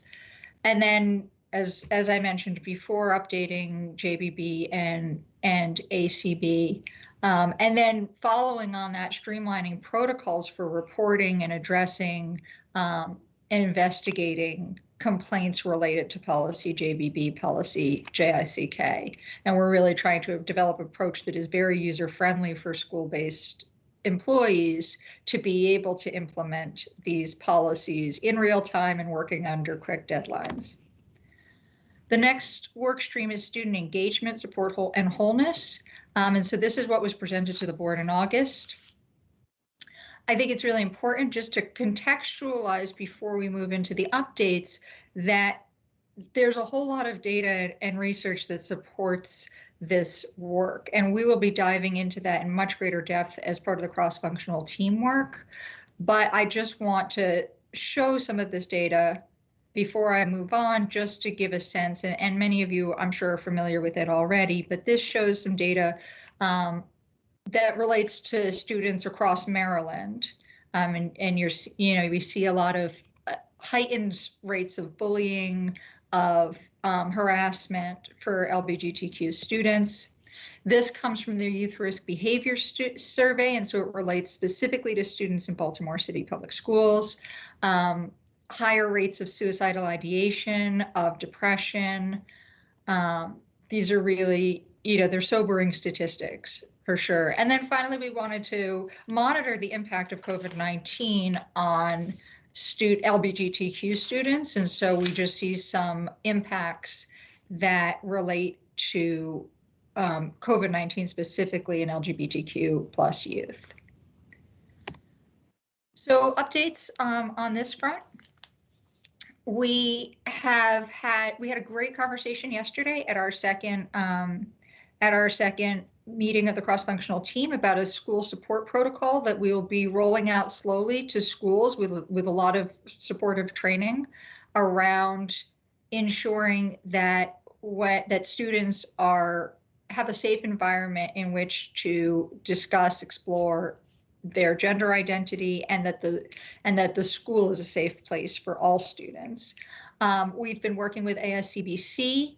They have a new LGBTQ plus student liaison, and so we're working to get that student liaison onto the cross-functional team and make sure that we're connecting with them.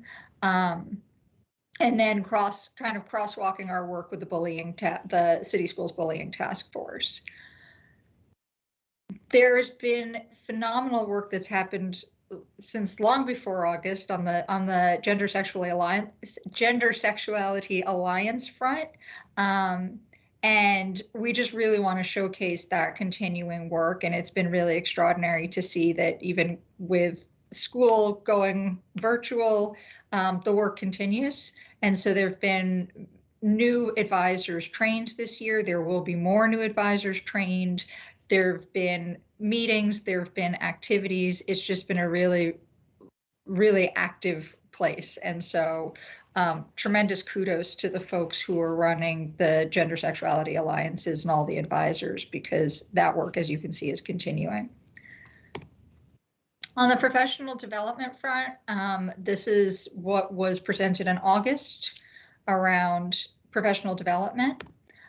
We are in process of developing and vetting a variety of new trainings for staff. So we've started to pilot a training on bullying, harassment, and intimidation, and it encompasses kind of all of the world of bullying and harassment and intimidation, but also relates to LGBTQ plus support and Title IX. And we've been soliciting feedback from stakeholders. We're working to develop a LGBTQ plus support training, and we'll be talking about a draft outline for that training at our next cross-functional team meeting. Those trainings we expect to roll out to all staff next year in the 2021-22 school year. And then there have been other corollary trainings that have been happening through the year as well, which is wonderful because they complement the trainings that we're developing. On the academics front, here's what was presented in August. And we've been having really great conversations with the curriculum team on working to continue to embed and align LGBTQ plus issues with existing standards and ensure alignment with updated Maryland state standards. I want to spotlight the health curriculum. So there's not only just the legislative requirements, we have a really robust partnership with Advocates for Youth.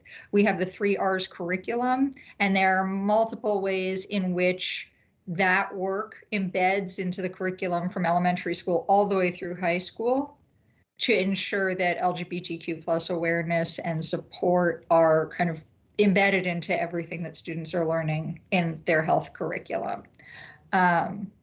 We certainly need to keep exploring resources and ensure that the curriculum is implemented with fidelity, but there's so much work going on already in the schools. The next work stream is data management, monitoring and communication. So these are some of the things that were presented to the board in August. And one thing that happened in October, for the very first time, City Schools celebrated LGBTQ plus History Month. And there were all sorts of initiatives that went along with that.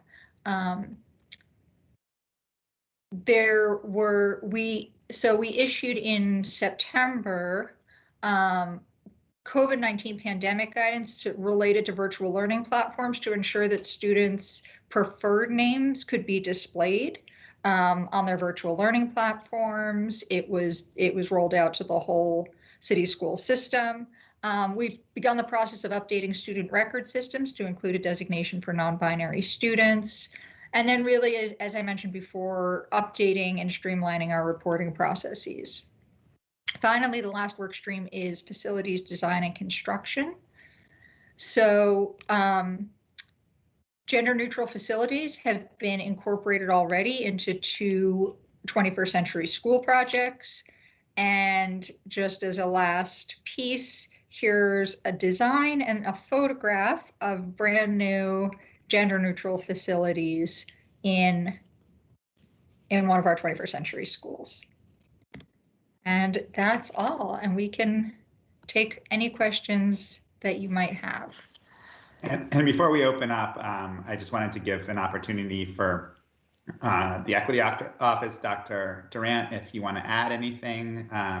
But if not, just again want to recognize their amazing partnership in this work. Good evening, board members and Dr. Santelises, Chief Sivan, and Jane. We're here. We actually don't have anything else to add.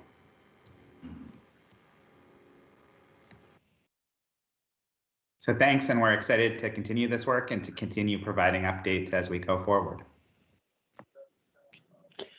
Okay, thank you so much, team. I see some hands going up. The first hand I saw was Commissioner James and then Commissioner Brooks.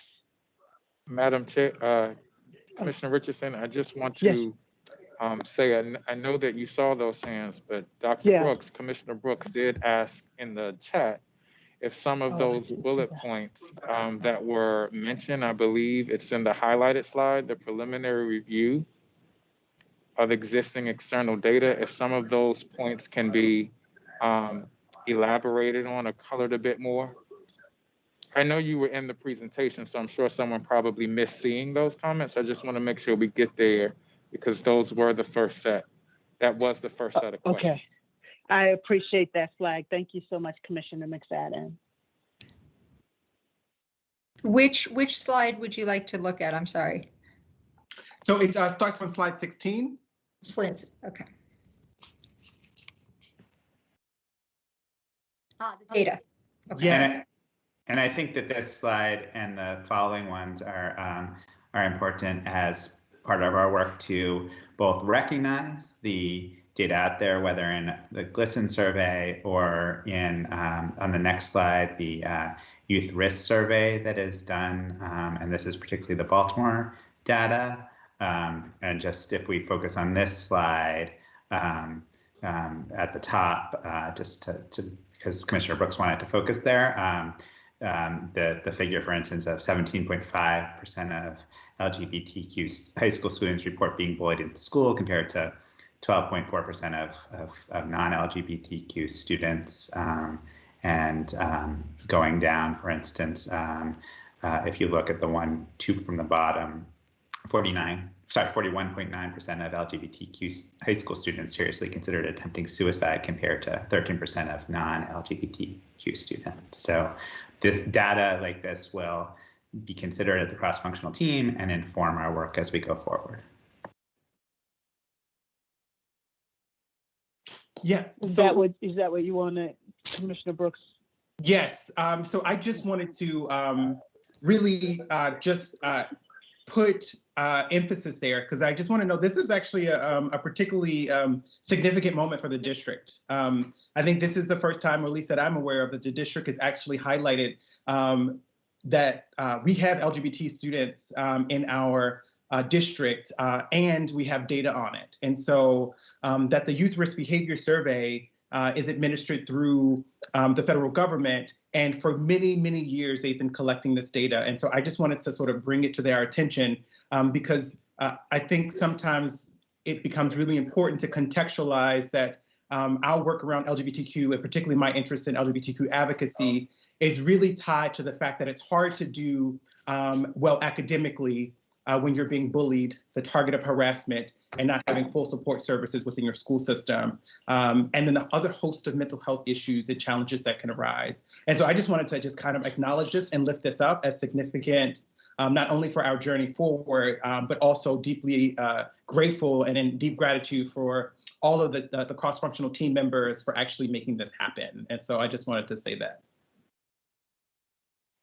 Thank you, Commissioner Brooks. I want to go to Commissioner James. Thank you. Thank you for your work on this team. This is good stuff. My question is, there's a lot of reliance on the health curriculum to disseminate this information. And knowing that we've got actually very few licensed health teachers in the district, and in conversations with elementary school generalists, as well as middle school and high school specialists in science, where this work is embedded, their realistic piece is that they're not having time within their curriculums to deliver this. So what I would hate to have happen is you put this work in, we do this great effort, and then it just sits on a shelf. So what's the plan for ensuring that this content information gets in the hands of young people? So I think that's a really good point, Commissioner James, and we've started the work with our teaching and learning team to make sure that we have the latest and greatest in curriculum. We have good partnerships, and we also have the training and the time in terms of implementation to do this work. And we put a spotlight on the health curriculum, but I think that the interest of the teaching and learning team is to look at our other content areas in curriculum and then the implementation to see other opportunities for sharing resources and embedding this support work, not just so we're not just putting freight on the health curriculum. So, and is the health and physical education coordinator part of your team, your cross-functional team?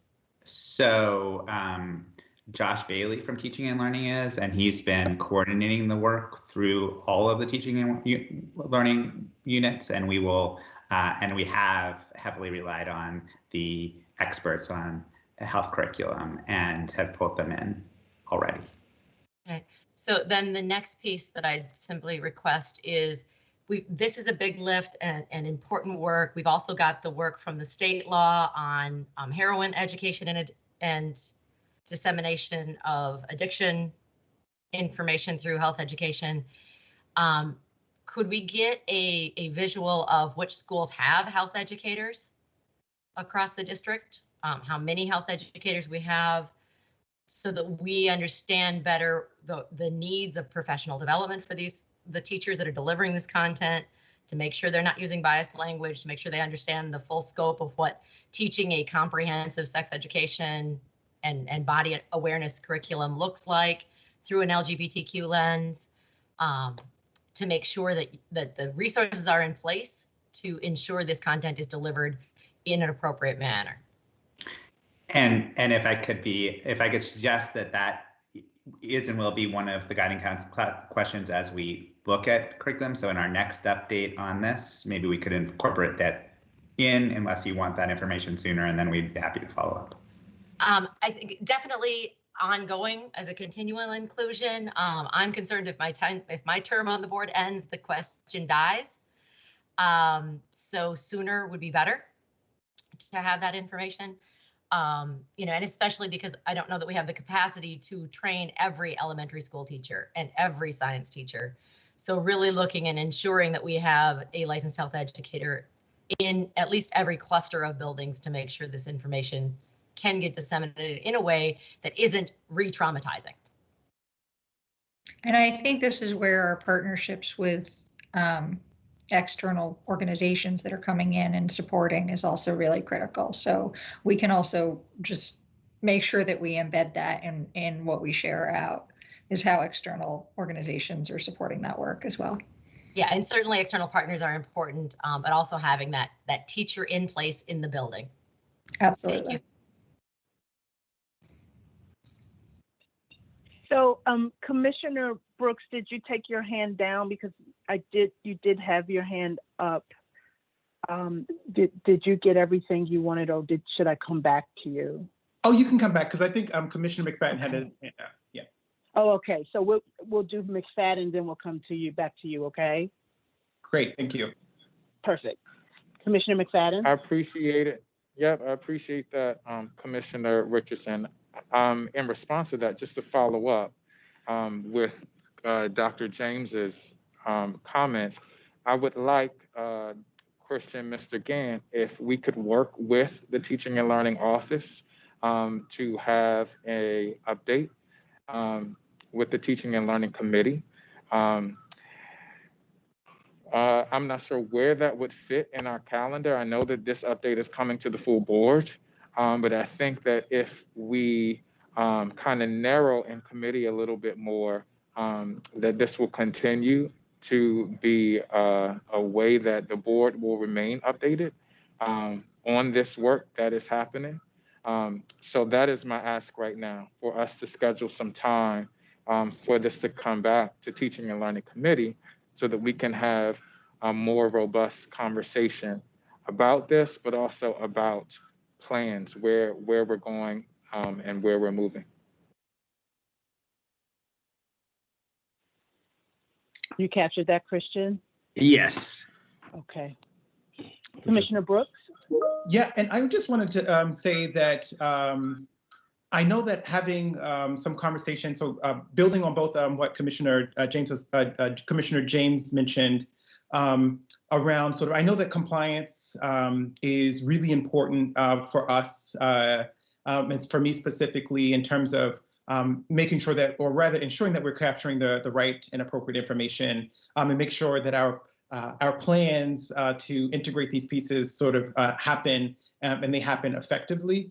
And so so I think that's a conversation that I would love to continue to have. And I met with Chief Sivan, and that was definitely on his radar. And so I'm really confident that we will sort of have a plan in place to begin to capture the effectiveness and the fidelity of this work moving forward. So that's really exciting to me. And to really also join Commissioner McFadden in terms of sort of integrating this at multiple different points into different work streams. I am in complete agreement and alignment with that. And I guess the only thing that I also wanted to say is I think some of our work, again, as we found this this presentation to focus a lot on the health component of this. And I believe it was Dr. Durant who mentioned it, sort of having to sort of disentangle sort of the compliance aspects of this work with the affirmative sort of proactive approaches. And I think this is the beginning of that. And I think if we can continue to focus in on sort of those wholeness, so I'm really looking at the whole office folks who are whole child folks who do that work in terms of building and wraparound service to really create a positive environment and culture that we can get to a place where it's not just in the LGBT folks are just talked about in our health curriculum, but actually talked about in terms of every aspect of their education and even their safety and willingness and mental health, and including their sexual health in schools. And so, again, just major kudos to this work, and looking forward to watching it grow.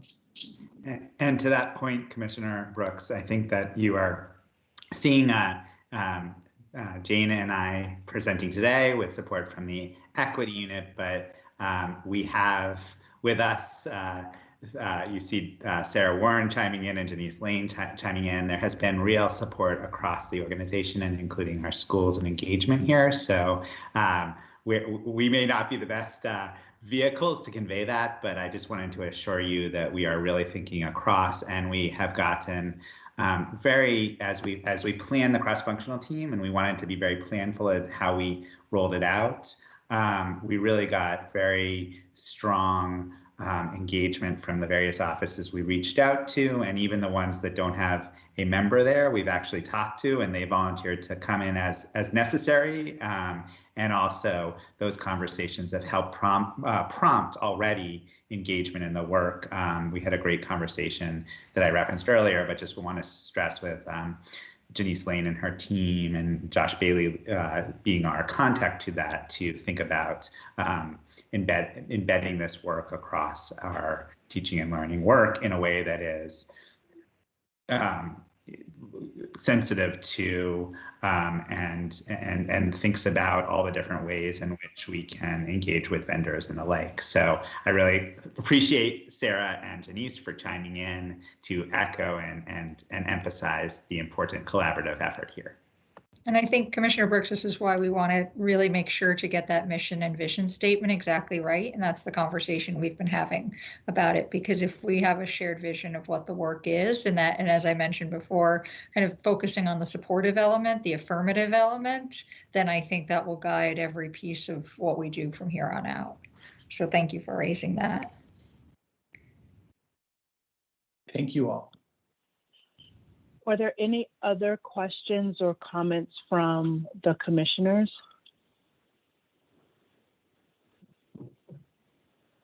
So hearing none, we have a second presentation. We will now hear the first reader presentation from the Office of Human Capital on Policy GBEBB, Staff Conduct with Students.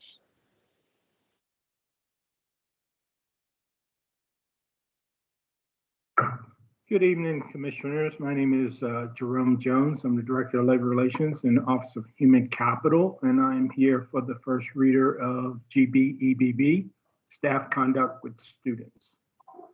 This policy was originally enacted in 2011. It combined a number of previous board rules, and so we're back to update this policy, affirming the need to maintain professional, ethical, and respectful relationships between city school students, and that our staff act as role models for students at all times. Today, we're proposing revisions to both GBEBB, the policy, and the accompanying regulations. Since the enactment of the original policy, there have been some additions in the law, legal requirements that we had to update it for. And we were very purposeful in incorporating mental and emotional well-being of students when we talk about appropriate conduct and interaction with students. We also emphasize the applicability of electronic interactions, since that has skyrocketed with our pandemic and the interactions we're doing electronically with our students. We've been very explicit about the types of improper behavior the policy addresses, and we want to clarify the responsibilities for investigation into staff misconduct. Again, the purpose of the policy is to reaffirm the board's commitment to safety and the physical and mental and emotional well-being of students, and set forth standards that require staff to engage appropriately using all electronic interaction with students, including all of the messaging apps, text apps, and other electronic communications. Okay, in the policy updating, we more clearly define the list of interactions that you see here, specifically talking about mental injury, which didn't exist before. And the other one I'd like to call out here that we did not have before was grooming. And we want to talk about that from staff grooming students, as well as staff grooming parents to get to students. Next slide. The policy standards, again, it sets forth expectations for employees to build positive relationships with students. It prohibits sexual misconduct or any other type of improper fraternization of behavior between staff and students. And it additionally, it directs staff not to entertain students socially, socially interact with students, or spend excessive amounts of time with students in a manner that could reasonably create the impression of improper behavior. Here's another list of revisions in the policy: discrimination, bully and harass, inappropriate verbal interactions with students, electronic interactions, and we also talk about transporting students alone in a vehicle without permission.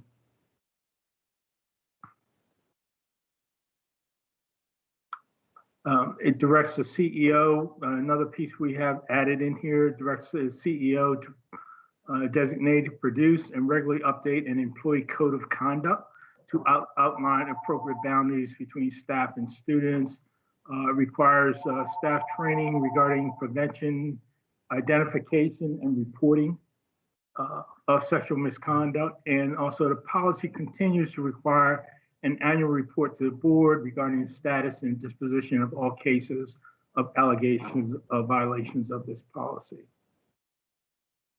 The regulation talks about addresses communication and training related to the policy, screening of prospective staff, the duty and process for reporting violations of the policy, investigation and procedures, resolution of complaints, and a prohibition on recommendations for future employment when sexual misconduct is suspected or alleged.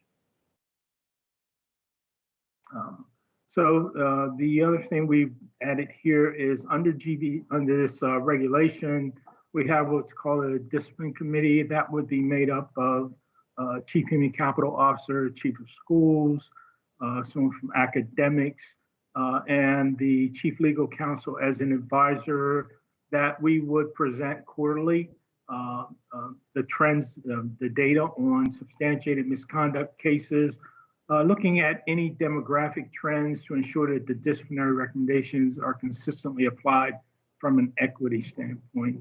And also the committee would also review the yearly compliance report that is prior to the submission to the board.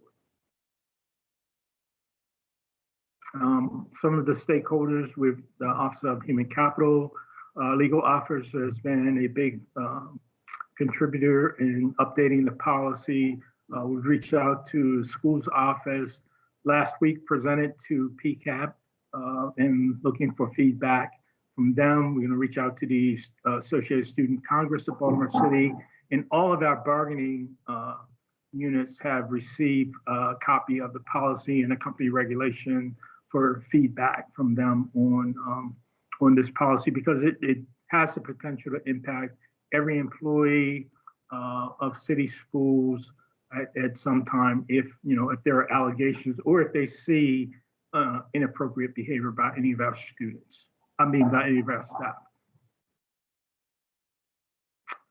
And that is the presentation.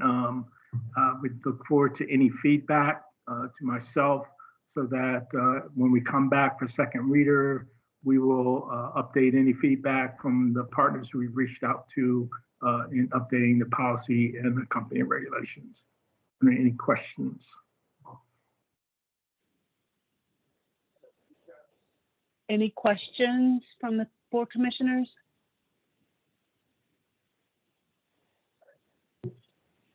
Oh, Commissioner McFadden has his hand up. I just want to, make a comment to just thank you for the presentation, Mr. Jones, and I appreciate you including after our policy meeting the incorporation of those bargaining units and making sure that they have the information.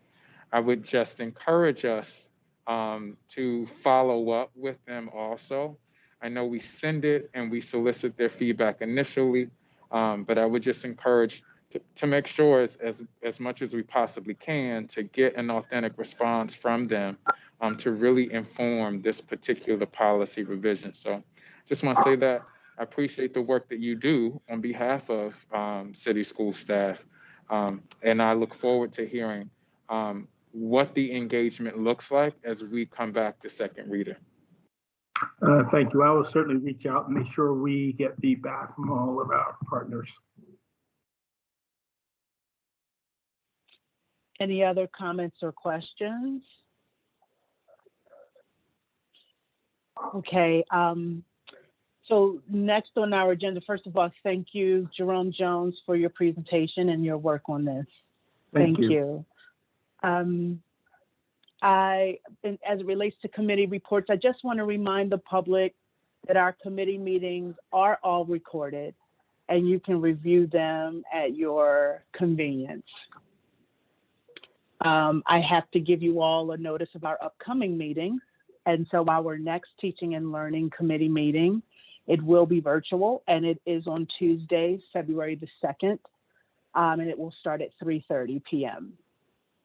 Our COMAR hearing is a virtual meeting, and it is on Tuesday, February 9th, and it starts at 8 o'clock p.m. Our Operations Committee meeting is a virtual meeting, and it will be on Tuesday, February the 16th, and it starts at 10:30 a.m.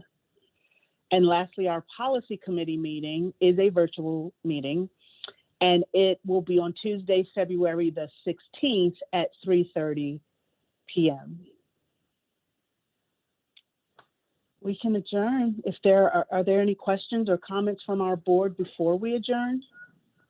Commissioner Richardson, before we do that, I just want to make sure that someone from our board office staff or staff in general just reminds people where they can find those recordings. I'm not sure if they're on the city schools website or if they're on YouTube. I think we should just be clear on how to access those committee meetings. And then also, just as a reminder to the public, how they can sign up to speak for public comment, because we do offer public comment at this point in all of our committees. So I just want to make sure we're clear about that to the public before we leave. Sure, Thank Commissioner. you so much. I appreciate that. Sure. Yes. So they are posted on the City Schools YouTube page. And the board office also includes a link after the meetings on board docs. So you go to the specific meeting and you can click and it'll say video. As far as sign up for the committees begins on Mondays and ends at 5 p.m. Fridays and ends at 5 p.m. on Mondays. And you can sign up for committees by reaching out to schoolboard@bcps.md.us, excuse me. As far as the public board meetings, the information is on the notices, but Ms. Latrice Jones is the staff person who is the designated for public comment. So you can email her on board meeting days between 4:15 and 5:15 with either an email of no more than 300 words, a video of 3 minutes or less, or you can comment live also for 3 minutes. And that information is for public board meetings is usually tweeted out by our comms team every Friday. So it includes the notice, but it's also on the website. Thank you, Christian, for that. That was very helpful. Thank you. I see Commissioner Bondima's hand. Yeah, we're at the end of the meeting, and I just wanted, before we close the meeting, I want to say, and I'm sure the board would like to say, it was a wonderful, well presented, well-ran meeting, and I enjoyed being with you, Commissioner Richardson. Well done. Thank you so much, Commissioner Bondima. I appreciate that. Thank you. Are we ready to adjourn? Is there a motion? I move that we adjourn this public board meeting. Is there a second? Second, Reed. Thank you, Commissioners McFadden and Reed. All in favor? Bondima? Yes. Brooks? Yes. Commissioner Frank had to leave. James? Yes. McFadden? Yes. Reed? Yes. Roberts? Yes. Commissioner Sykes is not here. I am also in favor. So that is, let me see if I can get this one right. That is 7 in favor and 3 absent. Correct. Okay, good night, everybody. Thank you Good again night for joining us in our public meeting. We'll see you next time. Bye-bye. Thank you.